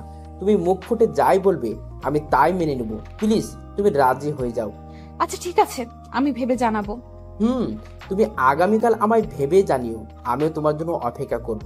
তারপর ছেলেটা চলে যায়, কিন্তু ইদনি সেখানে দাঁড়িয়ে থাকে। অন্যদিকে তাদের দুজনের সমস্ত আলাপ গার্ড শুনে নিয়েছে, কারণ গার্ড ইদনিকে ক্লাসরুম থেকে বের হতে দেখেই তার দিকে এগিয়ে আসে। কিন্তু মাঝপথে ছেলেটা ইদনির সাথে এসে কথা বলায় গার্ড একটু দূরে নিজেকে আড়াল করে ফেলে, যার ফলে সে সমস্ত কথা শুনে ফেলে। এদিকে টিফিন ব্রেকের সময় শেষ, ইদনি গিয়ে ক্লাসে বসে। সে ক্লাস বসে বসে সেই ছেলেটার কথা ভাবছে। ছেলেটা তো সুন্দরী আছে, তার উপরে আমার সমস্ত ইচ্ছার প্রাধান্য দিবে বলেছে, অন্তত সেই লোকটার মতন তো আর করবে না। না, এই ছেলেকেই আমি আপন করে নিব, কারণ আকাশ নামক খচ্চরটা আমার দুই চোখের বিষ। তাকে আমার কেমন যেন সহ্যই হয় না, আর হবেই বা কি করে, সে তো আমার অনেক বড়, তার উপরে সব সময় আমার উপরে জোর খাটানোর ট্রাই করে, আর জোর খাটিয়ে আমাকে বিয়েটা করেছে। সো এই ছেলের সাথেই আমি রিলেশনে চলে যাব আর তার উপরে প্রতিশোধ নিব। কি ভেবেছিস তুই যে তুই আমাকে বিয়ে করলেই আমাকে নিজের করে পেয়ে যাবি? তাহলে ভুল ভেবেছিস তুই, কারণ ইদনি এক কথার মানুষ, আর তার রাগ সম্পর্কে তুই এখনো ভালো করে জানিস না। সো এই ইদনিকে কোনো দিনও আপন করে পাবি না। অন্যদিকে আকাশ ক্লাসে বসে আছে, আর স্যার লেকচার দিচ্ছে, কিন্তু তার মন অন্য কোথায়। সে বসে বসে ইদনির চিন্তা করছে, তার মনে কেন জানে কু ডাকছে ইদনির জন্য। ইদনি ঠিক আছে তো, নাকি আমার প্রতিপক্ষ ইদনির কোনো ক্ষতি করে দিয়েছে কে জানে। না, এখনই আমি ইদনির স্কুলে যাব। সেই মোতাবেক স্যার থেকে ওয়াশরুমের জন্য ছুটি নিয়ে বেরিয়ে গেলাম। ব্যর্থ হয়েছি ওয়াশরুমে যাব বলে, কিন্তু আমি তো আর ওয়াশরুমে যাব না, আমি যাব হলো ইদনির স্কুলে। তাই রাহাতকে বললাম ক্লাস ছুটি হলে আমার ব্যাগ নিয়ে যেন সে বাসায় চলে যায়। রাহাত হলো আমার কলেজ ফ্রেন্ড। কলেজ থেকে বের হতেই ফোনটা বাজতে শুরু করলো। পকেট থেকে ফোনটা বের করতেই দেখি পাকিস্তানের মাফিয়া রকি ভাই ফোন দিয়েছে। ফোনটা রিসিভ করে সালাম বিনিময় করলাম। ভাই, একটা ব্যাড নিউজ আছে আপনার জন্য। কি ব্যাড নিউজ? ভাই, আমি তো সমস্ত কিছু জেনে গেছি যে কারা আপনার পেছনে লেগেছে। কে লেগেছে আমার পিছনে? ভাই, যে আপনার পেছনে লেগেছে সে হলো আন্ডারওয়ার্ল্ডের অনেক বড় মাফিয়া, যার নাম হলো আলফা, আর সেই আপনাকে মারার জন্য লোক পাঠিয়েছে। তবে তার পেছনে বাংলাদেশের কে আছে সেই খবর এখনো হাতে আসেনি। তবে আমার মনে হয় বাংলাদেশের কেউই নেই। আলফাই আমাদের দেশে শাসন করার জন্য এসব করছে। আর শুনলাম 2-1 দিনের মধ্যে নাকি আলফার ছেলে পেলে আপনাকে উঠিয়ে নিয়েছিল, কিন্তু তারা নাকি আপনাকে বেশি সময় আটকে রাখতে পারেনি, কারণ আপনার ছেলে পেলে নাকি আপনাকে বাঁচাতে চলে এসেছিল। তাই তারা আরো ছেলে পেলে দেশে মোতায়েন করছে আপনাকে এবং আপনার পুরো টিমকে মারার জন্য। আর আলফা নিজেও 2-1 দিনের মধ্যে বাংলাদেশে যাবে। তো ভাই, এখন এসব থেকে মুক্তি পাওয়ার সমাধান কি? তাদেরকে কি করে শেষ করতে পারবো আমি? আর আপনি আমায় এসব থেকে পিছে ছুটানোর জন্য কিভাবে সহযোগিতা করতে পারবেন? ভাই, আমি আপনার জন্য ফেস টু ফেস কিছুই করতে পারবো না, কারণ আলফা অনেক বড় মাফিয়া আন্ডারওয়ার্ল্ডের। তার সোর্স এবং ছেলে পেলেও অনেক বেশি। তার সাথে কখনোই আমি পেরে উঠবো না। আর সে যদি জানে যে আমি আপনাকে সাহায্য করেছি, তাহলে সে আমায় জানে মেরে দেবে। তার মানে আপনি আমার সাথে থাকবেন না? আরে ভাই, তেমনটা নয়। আপনার সাথেই থাকবো আমি, কিন্তু আড়ালে থেকে সাহায্য করব। আর আমার বাংলাদেশে যেই ছেলে পেলে আছে তাদেরকে বলে দিব আপনার টিমের সাথে যুক্ত হয়ে আপনাকে সাহায্য করতে। তবে আমার মনে হয় না তাতেও কোনো কাজ হবে। কারণ আলফার জনবল অনেক শক্তিশালী। তার টিমে এমন এমন মানুষ রয়েছে যারা মানুষকে কামড়ে মেরে ফেলতে পারে। আর আপনাকে মারার জন্যও সেসব মানুষকে বাংলাদেশে পাঠিয়েছে।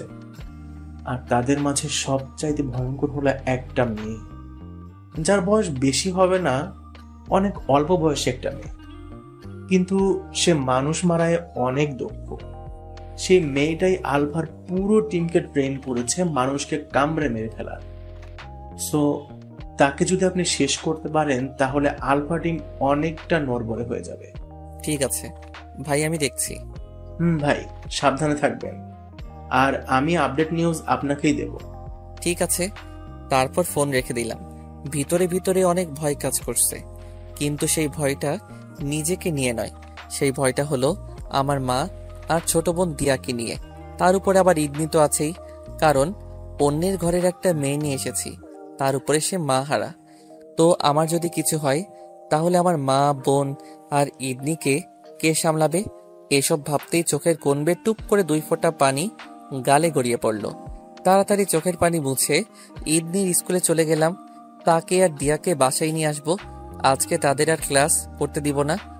স্কুলের প্রিন্সিপালকে বলে আকাশ দুদিনের জন্য ছুটি নিয়ে নেয়। স্কুলের পিয়ন 10ম শ্রেণীর ক্লাসে গিয়ে বলে, আজকের মতন ইদনি আর দিয়া ছুটি, বাইরে কেউ আপনাদের জন্য অপেক্ষা করছে। দিয়া আর ইদনি ক্লাস থেকে বের হতে দেখে আকাশ দাঁড়িয়ে আছে। ইদনিকে আকাশকে দেখতে পেয়ে তার কাছে গিয়ে বলে, কি হলো, আমাদের ছুটি করালেন কেন? চুপচাপ গিয়ে গাড়িতে বসো, আজকে আর ক্লাস করতে হবে না। দিয়া গিয়ে গাড়িতে বসে, কিন্তু ইদনি দাঁড়িয়ে আছে। ইদনি দাঁড়িয়ে থাকা দেখে আকাশ একটু রাগান্বিত কণ্ঠে ইদনিকে বলে, ইদনি, আমি বলেছি গাড়িতে গিয়ে বসতে। ইদনি গিয়ে চুপচাপ গাড়িতে বসে। পরে আকাশ তাদেরকে নিয়ে চুপচাপ বাড়িতে চলে আসে। বাসায় এসে দিয়া তার রুমে চলে যায়, আর ইদনি আর আকাশ তাদের রুমে চলে আসে। তখনই আকাশ ইদনিকে বলে, আজকে তুমি সারাক্ষণ আমার চোখের সামনে থাকবে, এক ফোঁটাও আমার চোখের সামনে থেকে নড়বে না। কেন নড়বো না? কি ঠেকা আমার যে আপনার সামনে আমার সারাক্ষণ দাঁড়িয়ে থাকতে হবে? ইদনি প্লিজ, তোমায় 2 হাত জোর করে বলছি, প্লিজ তুমি আজকে আমার কাছে কাছেই থাকো। ইদনি আকাশকে আর কিছু বলে না, কারণ আকাশের গলার স্বর তার কাছে কেন জানি অন্যরকম লাগছে। তাই সে আকাশের কথায় আর প্রশ্ন তুলে না, চুপচাপ তার কথায় মেনে নেয়। তবে কিছুক্ষণ যেতেই ইদনি লক্ষ্য করে আকাশের আচরণের কেমন যেন পরিবর্তন ঘটছে, কিন্তু সে তারপরেও আকাশকে কিচ্ছু জিজ্ঞাসা করে না। সে চুপচাপ আকাশের সামনে বসে আছে, আর আকাশ বিছানায় শুয়ে আছে। সে আকাশের কথা মতন তার সাথে রুমের মধ্যে সারাদিন ছিল। অন্যদিকে ইদনির বিষয়ে গার্ড এখনো আকাশকে কিছু জানায়নি। দেখতে দেখতে রাত হয়ে এসেছে। ইদনি খাবারের টাইমে গিয়ে নিচ থেকে খাবার খেয়ে আসে, কিন্তু আকাশ কিছুই খায় না। সে সকালে খেয়েছে, সে মন মরা হয়ে শুয়ে আছে। ইদনি ধীরে ধীরে আকাশের অনেকটা পরিবর্তন লক্ষ্য করে।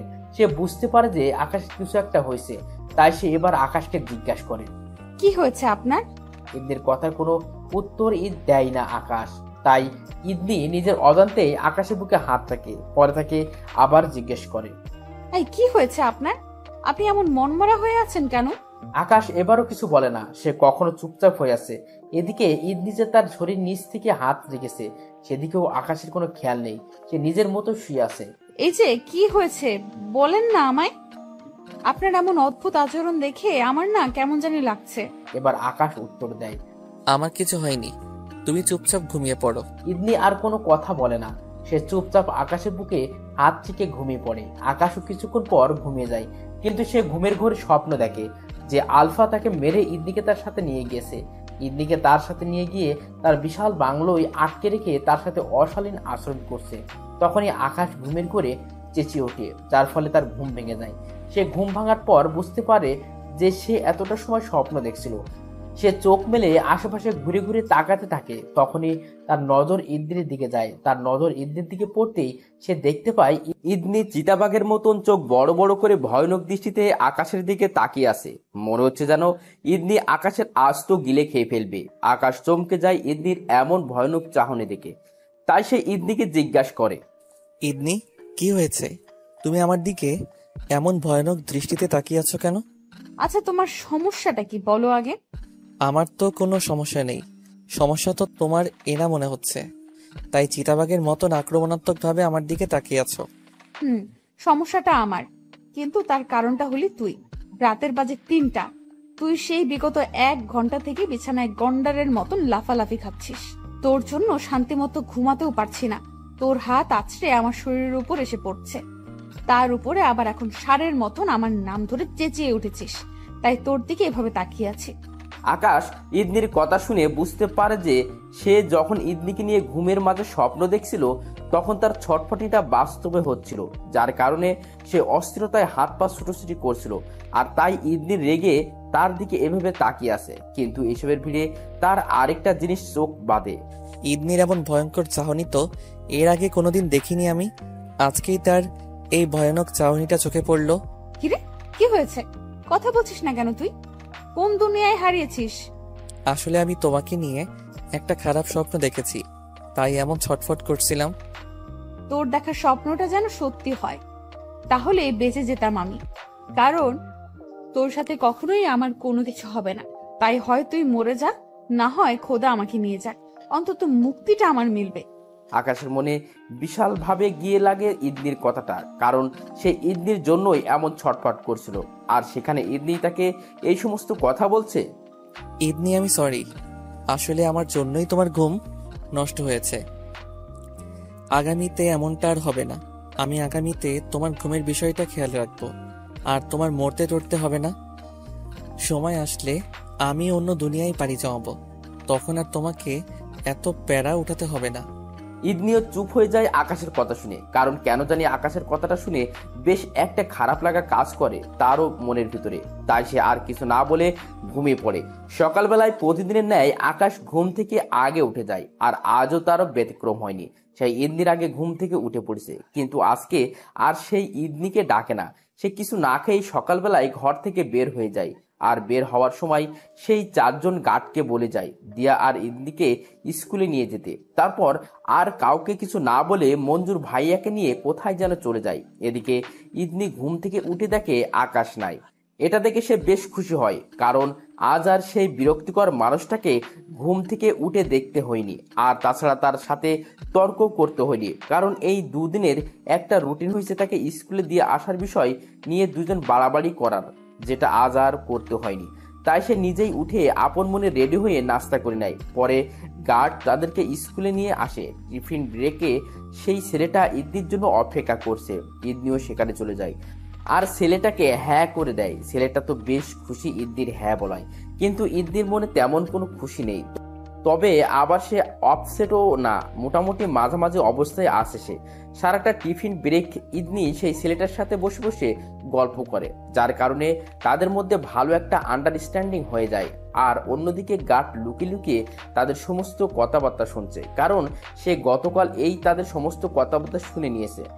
যার ফলে আজকে ইদনি সেই ছেলেটাকে কি উত্তর দেয় সেটা জানার জন্য গার্ড আজও লুকিয়ে লুকিয়ে তাদের কথাবার্তা শুনছে। ইদনির হ্যাঁ বলায় সে বেশ অবাক হয়, কারণ সে বিবাহিত আর তার বিয়েটা যেমন তেমন মানুষের সাথে হয়নি, কিন্তু তারপরেও সে পরকীয়া কাটছে।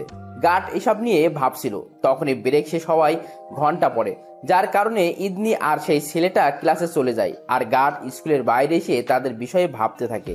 অন্যদিকে আকাশ তার সমস্ত ছেলেপিলেকে দলবদ্ধ করে, তারপর তাদেরকে একত্রে করে বলে, দেখো, লড়াই করার মতন সময় চলে এসেছে। কারণ আলফা নামক আন্ডারওয়ার্ল্ড মাফিয়া আমাদেরকে মারার জন্য দেশে অনেক শক্তিশালী একটা টিম মোতায়েন করছে, যাদেরকে বলা হয় হান্টার। তারা কিন্তু অনেক ভয়ঙ্কর, তারা মানুষকে কামড়েই মেরে ফেলতে পারে। আর তাছাড়া আন্ডারওয়ার্ল্ড মাফিয়া আলফা সে নিজেও আজকালের মধ্যে তার সমস্ত দলবল নিয়ে দেশে আসবে আমাদেরকে মারার জন্য। তার মোটিভ হচ্ছে আমাদেরকে মেরে দেশের উপরে কবজা করা। সো তোমরা প্রস্তুতি নিয়ে রাখো তাদের সাথে লড়াই করার। ভাই, আমাদের কাছে তো অস্ত্র ছাড়া কিছুই নেই, আর তাদের কাছে তো সমস্ত কিছুই আছে।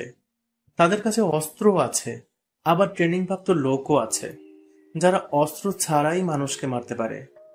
তো আমরা তাদের সাথে মোকাবেলা করে কি করে পেরে উঠবো? তাদের থাকলে আমাদেরও আছে। আমি আমাদের আন্ডারগ্রাউন্ডে থাকা লোকজনকে খবর দিয়েছি। তাদের লোকজন যদি আমাদেরকে কামড়ে মারতে পারে, তাহলে আমাদের লোকজনও তাদেরকে মারতে পারবে। কারণ আমাদের কাছেও তাদের মতন ভয়ঙ্কর একটা ফোর্স আছে, যারা মানুষের শরীরে কৌশলে হাত দিলেই তারা মরে যাবে। সো ভয় পাওয়ার কিছুই নেই। আমরা পারি আর না পারি, কিন্তু তাদের সাথে মোকাবেলা করবেই। আকাশের কথায় তার দলের লোকজন কিছুটা আশ্বাস পায়, তাই তারাও প্রস্তুতি নেয় ফাইট করার। আকাশ সবাইকে গাছিয়ে বিকাল 5টায় বাসায় উদ্দেশ্যে রওনা হয়। তখন মাফিয়া রকি তাকে ইনফর্ম করে যে আলফা বাংলার মাটিতে পা দিয়ে দিয়েছে। রকির কথা শুনে আকাশের ভিতরটা বেশ ঘাবড়ে যায়, কারণ আন্ডারওয়ার্ল্ডের লোকজনের সাথে আগে তার কখনো মোকাবেলা হয়নি, তাই সে কিছুটা ঘাবড়ে আছে। কিন্তু তারপরেও সে নিজেকে সামনে নিয়ে বাসায় চলে আসে। বাসায় এসে নিজের রুমে চলে যায়। পরে একা একা রুমে বসে বসে কিছু একটা চিন্তা করতে থাকে। অন্যদিকে ইদনি নিচে দিয়ার সাথে গল্প করছে। রাতের 10টায় সে খেয়ে দিয়ে রুমে উঠে আসে। সে রুমে এসে দেখে আকাশ চুপচাপ শুয়ে আছে। তার বুঝতে বাকি নেই যে আকাশের কিছু একটা হয়েছে, কিন্তু সে আকাশকে কিছু না বলেই আকাশের পাশে শুয়ে পড়ে। তখনই আকাশের আম্মু তার রুমে এসে আকাশকে ডাক দেয়। এই আকাশ, খাবি না তুই? না মা, আমি খাবো না, আমি বাহির থেকে খেয়ে এসেছি। আকাশের কথা শুনে তার আম্মু চলে যায়, কিন্তু সত্যি বলতে আকাশ এখনো কিছু খায়নি। সে তার আম্মুর সাথে মিথ্যা বলেছে, কিন্তু সেই মিথ্যাটা ইদনি ধরে ফেলে। তাই সে আকাশকে বলে, তুই সত্যি খেয়ে এসেছিস তো? আমার তো তোর হাবভাব দেখে কোনো মতেই মনে হচ্ছে না যে তুই খেয়ে এসেছিস। আমি খাই না খাই, মরি বাঁচি, তা নিয়ে তোমার মাথা ঘামাতে হবে না। তুমি খালি নিজের চিন্তাটাই করো, আমাকে নিয়ে একদম ভাবতে হবে না কারোর। ঠিক আছে। ইদনি আর কিছু না বলে চুপচাপ শুয়ে থাকে। এদিকে আকাশও তার পাশে শুয়ে আছে, কারোর মধ্যেই কোনো কথা নেই। ইদনি ঘুমিয়ে পড়েছে, কিন্তু সারা রাত আকাশের কেন জানি ঘুম হয় না। সে সারা রাত ঘুমের ভান করে বিছানায় শুয়েছিল। পরের দিন সকালবেলার ঘুম থেকে উঠে গতকালের ন্যায় সে কাউকে কিছু না বলেই ঘর থেকে বের হয়ে যায়। তারপর আন্ডারগ্রাউন্ডের লোকজনের সাথে দেখা করে। পরে তাদেরকে নিয়ে তার পুরো টিমের সাথে সাক্ষাৎ করায়। রাকিব, ছেলেপিলেরাও আকাশের সাথে যুক্ত হয়েছে। তারপর সবাই মিলে আলফার বিরুদ্ধে প্ল্যান করতে শুরু করে যে কি করে আলফা এবং তার টিমকে পরাজিত করা যায়। এদিকে ইদনিও আজও স্কুলে গিয়ে সেই ছেলেটার সাথে কথাবার্তা বলে। তাদের দুজনে বন্ডিংটা গতকালের তুলনায় আজ আরো ভালো হয়ে যায়। সবকিছু ভিড়ে ইদনি ভুলে যায় যে সে আকাশকে ঠকাচ্ছে, আর মনেই বা থাকবে কি করে, কারণ যেই মানুষটাকে সে ঘৃণা করে তাকে নিয়ে পজিটিভ চিন্তা ভাবনা তার মনে আসবে কি করে। টিফিনে সেই ছেলেটার সাথে বসে বসে সময় কাটায়। স্কুল ছুটির পর সেই ছেলেটা বিদায় দিয়ে দিয়ার সাথে বাসায় চলে আসে। ইদনির সম্পর্কের বিষয়ে গার্ড বাদে আর কেউ জানে না। দিয়াও তার এই বিষয় জানে না, যদিও সে ইদনির কাছাকাছিই থাকে, কিন্তু সেও জানে না। এদিকে দুপুর হতেই আকাশ বাসায় চলে আসে। সে আজকে আলফার বিরুদ্ধে প্ল্যান সাজায় এবং তার সমস্ত ছেলেপিলেকে অস্ত্রগার থেকে অস্ত্র দেয়, যাতে করে সবাই ভালোভাবে লড়তে পারে। সে বাসায় এসে আগের ন্যায় মন খারাপ করে রুমে পড়ে থাকে। দেখতে দেখতে বিকাল হয়ে যায়। ইদনি আকাশ বাসায় আসার পর বহুবার তার সামনে দিয়ে যাতায়াত করে, কিন্তু তাকে কিছুই বলে না। সে আকাশের সাথে কোনো ধরনের কথাই বলে না, কারণ গতকালের পর তার আরো রুচি উঠে গেছে আকাশের সাথে কথা বলার। গতকাল আকাশ তার বিষয়ে ভাবতে না করেছে দেখে সে সেলফিশের মতন তার কথা মেনে নিয়ে কথাবার্তায় বলাই অফ করে দেয়। এভাবেই সময় পেরোতে থাকে। আকাশ রুমে শুয়ে বসেই সময় কাটাচ্ছে। ঘড়ির কাঁটা 11টা ছুঁই। তখনই ফরিদ আকাশকে ফোন দেয়। আকাশ নর্মাল ভাবেই রুমের মধ্যে ফোনটা রিসিভ করে, কারণ ইদনি এখনো রুমে আসেনি, সে এখনো নিচেই রয়েছে। ফরিদ বল। ভাই, আরো 3টা ছেলে গায়েব আমাদের। এত খোঁজ করছি তাদের, কিন্তু কোনো খোঁজই পাইনি। হয়তো তাদেরকেও মেরে গুম করে ফেলেছে আলফার লোকেরা। ভাই, আপনি তাড়াতাড়ি আলফাকে শেষ করেন। ফরিদ, চিন্তা করিস না, আগামী 2-3 দিনের মধ্যেই তাদের খেল খতম করব। আমি শুধু একজনের অপেক্ষায় আছি। সে আমাকে ইনফরমেশন দিলেই সবাই মিলে হামলা করব তাদের উপরে। কিন্তু এখন চুপসে থাকার কারণ হচ্ছে আলফার বিষয়ে কিছুই জানি না আমরা। সে কোথায় আছে বা কি করছে। আমরা যদি তাকে খোঁজার জন্য আলাদা আলাদা ভাবে বিভক্ত হই, তখন দেখা যাবে তারাই আমাদের ক্ষতি করে বসবে। তাই আমরা ছড়িয়ে ছিটিয়ে না থেকে একত্রে থাকব। সময় আসলেই তাদের উপরে হানা দিব। ঠিক আছে ভাই, তাহলে।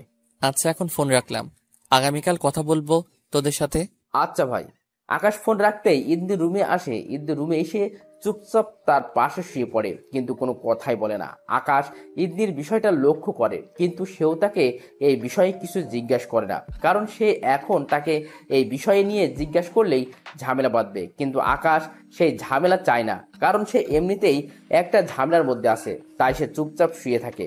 অন্যদিকে ইদনি শুয়ে শুয়ে সেই ছেলেটার কথা ভাবছে। সে তার মন থেকে আকাশের স্থান সরিয়ে সেই ছেলেটার জন্য স্বপ্ন বুনতে শুরু করেছে। আর পাশে শুয়ে ইদনির হাতে প্রতারিত হওয়া আকাশ দেশের মানুষ এবং তার পরিবার পরিজনের কথা চিন্তা করছে, কারণ তার কিছু হলে তার পরিবারকে দেখার মতন কেউ নাই। বিশেষ করে ইদনির জন্য তার চিন্তা হচ্ছে, কারণ তার যদি কিছু হয় তাহলে ইদনিকে মানুষ পথে ঘাটে অপমান করবে, যে বিয়ে করার পর 1 মাসও সংসার করতে পারেনি স্বামীর সাথে। আকাশ এইসব বিষয় নিয়ে চিন্তা বিভোর। তখনই রকি তাকে মেইল করে। সে বালিশের পাশ থেকে ফোনটা উঠে নিয়ে মেইলটা চেক করে। রকি তাকে কয়েকটা ছবি মেইল করে পাঠিয়েছে। আকাশ ইদনি দেখতে না পায় মতন করে ফোনটা ঘুরিয়ে মেইল বক্স ওপেন করে, পরে ছবিগুলো দেখতে আরম্ভ করে। প্রথম ছবিটার দিকে তাকাতে আকাশের হুঁশ উড়ে যায়। সে চোখ বড় বড় করে ছবিটার দিকে তাকিয়ে আছে। মনে হয় যেন কেউ তাকে মৃত্যুর ফেরেশতার ছবি পাঠিয়েছে। আকাশ অনেকটা হাইপার হয়ে যায় প্রথম ছবিটা দেখার পর, কিন্তু সে কোনো ধরনের রিয়াক্ট করতে পারছে না, কারণ তার পাশেই ইদনি শুয়ে আছে। তাই সে নিজেকে সামনে নিয়ে বাকি ছবিগুলো দেখতে থাকে। রকির পাঠানো সমস্ত ছবি আকাশের দেখা শেষ। তখনই রকি তাকে ফোন দেয়। আকাশ রকির ফোন রিসিভ করে তাকে বলে, ভাই একটু হোল্ড, আমি বারান্দায় গিয়ে কথা বলছি। আকাশ বিছানা থেকে উঠে গিয়ে বারান্দায় চলে যায়। পরে বারান্দায় গিয়ে রকিকে জিজ্ঞাসা করে, ভাই কি ছিল এসব? আপনি আলফা এবং তার দলবল কোথায়? আস্তানা গেড়েছে, তার ছবি পেলেন কি করে? আরে আকাশ ভাই, বললাম না আপনাকে যে আমার সাধ্য মতন আমি আপনাকে সাহায্য করব, সো তাই করেছি। আলফা এবং তার সমস্ত ছেলেপেলে যেখানে বসে বসে আপনাকে মারার প্ল্যানিং করছে, এসব ছবি সেখান থেকেই আমার কাছে কেউ একজন পাঠিয়েছে।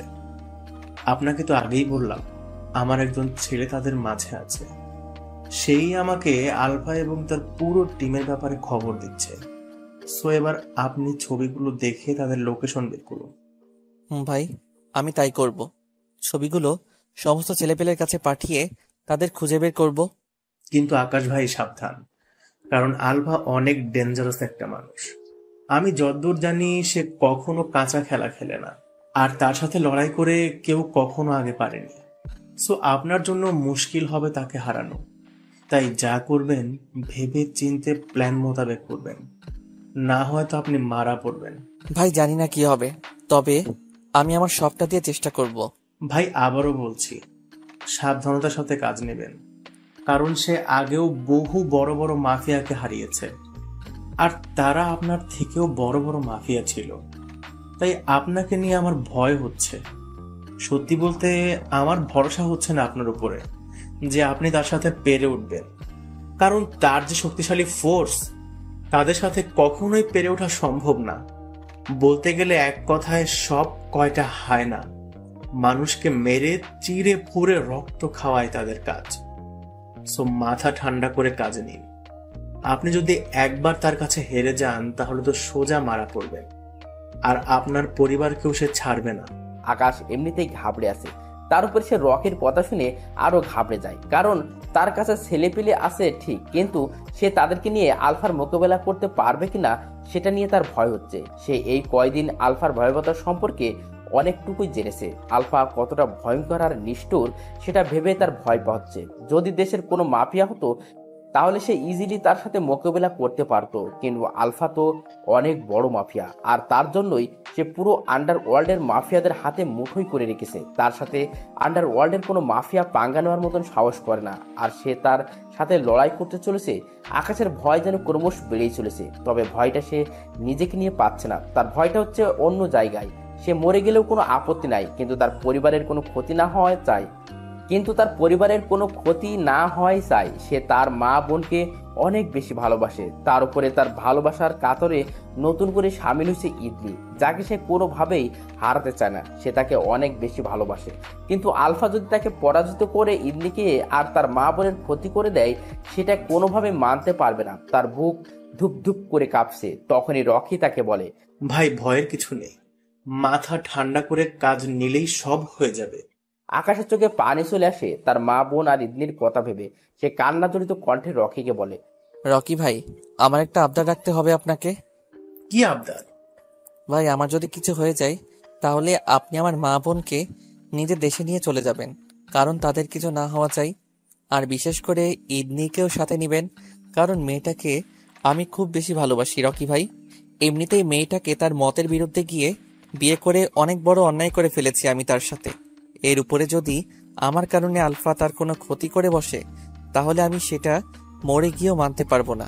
প্লিজ ভাই, আপনি তাদেরকে দেখে শুনে রাখবেন। আমার কারণে ইদনির কিছু না হওয়া চাই।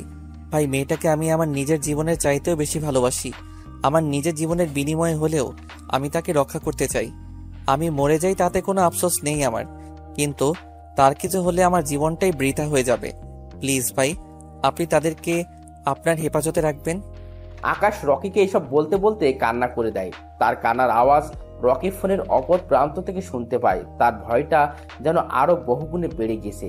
আরে আকাশ ভাই, আপনি শান্ত হন প্লিজ, কান্না করবেন না আপনি।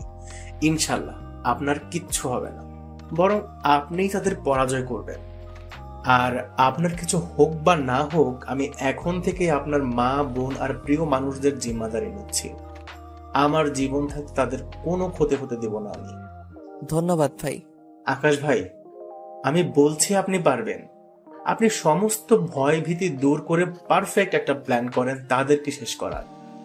আলফা কিছু করার আগেই অপ্রত্যাশিতভাবে আপনি তার উপরে হামলা করবেন, তাহলে সে জয়ের মুখ কোনোদিন দেখবে না।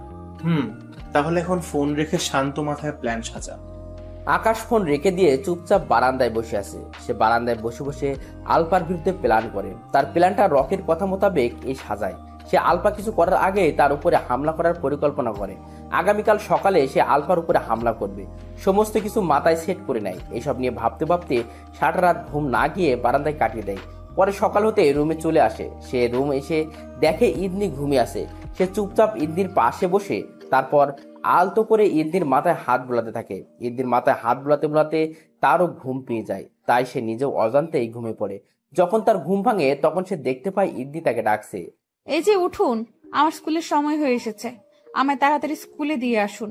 আকাশ ঘুম থেকে উঠে ইদনির কথা শুনে চমকে যায়, কারণ ইদনি আজ তাকে নিজেই বলছে স্কুলে দিয়ে আসতে। সে অবাক হলেও ইদনিকে কিছু বলে না। ইদনির কথা মতন চুপচাপ ওঠে, রেডি হয়ে দিয়া আর ইদনিকে স্কুলে দিয়ে আসে। আর সাথে সাথেই সেই 4 জন গার্ডকেও অন্য গাড়ি নিয়ে স্কুলে আসতে বলে। সে এখন কোনোভাবেই রিস্ক নিতে চায় না, কারণ তার প্রতিপক্ষ এখন যে কোনো সময় তাদেরকে উপরে হামলা করতে পারে। তাই গার্ডকে স্কুলে কড়া পাহারায় থাকতে বলে।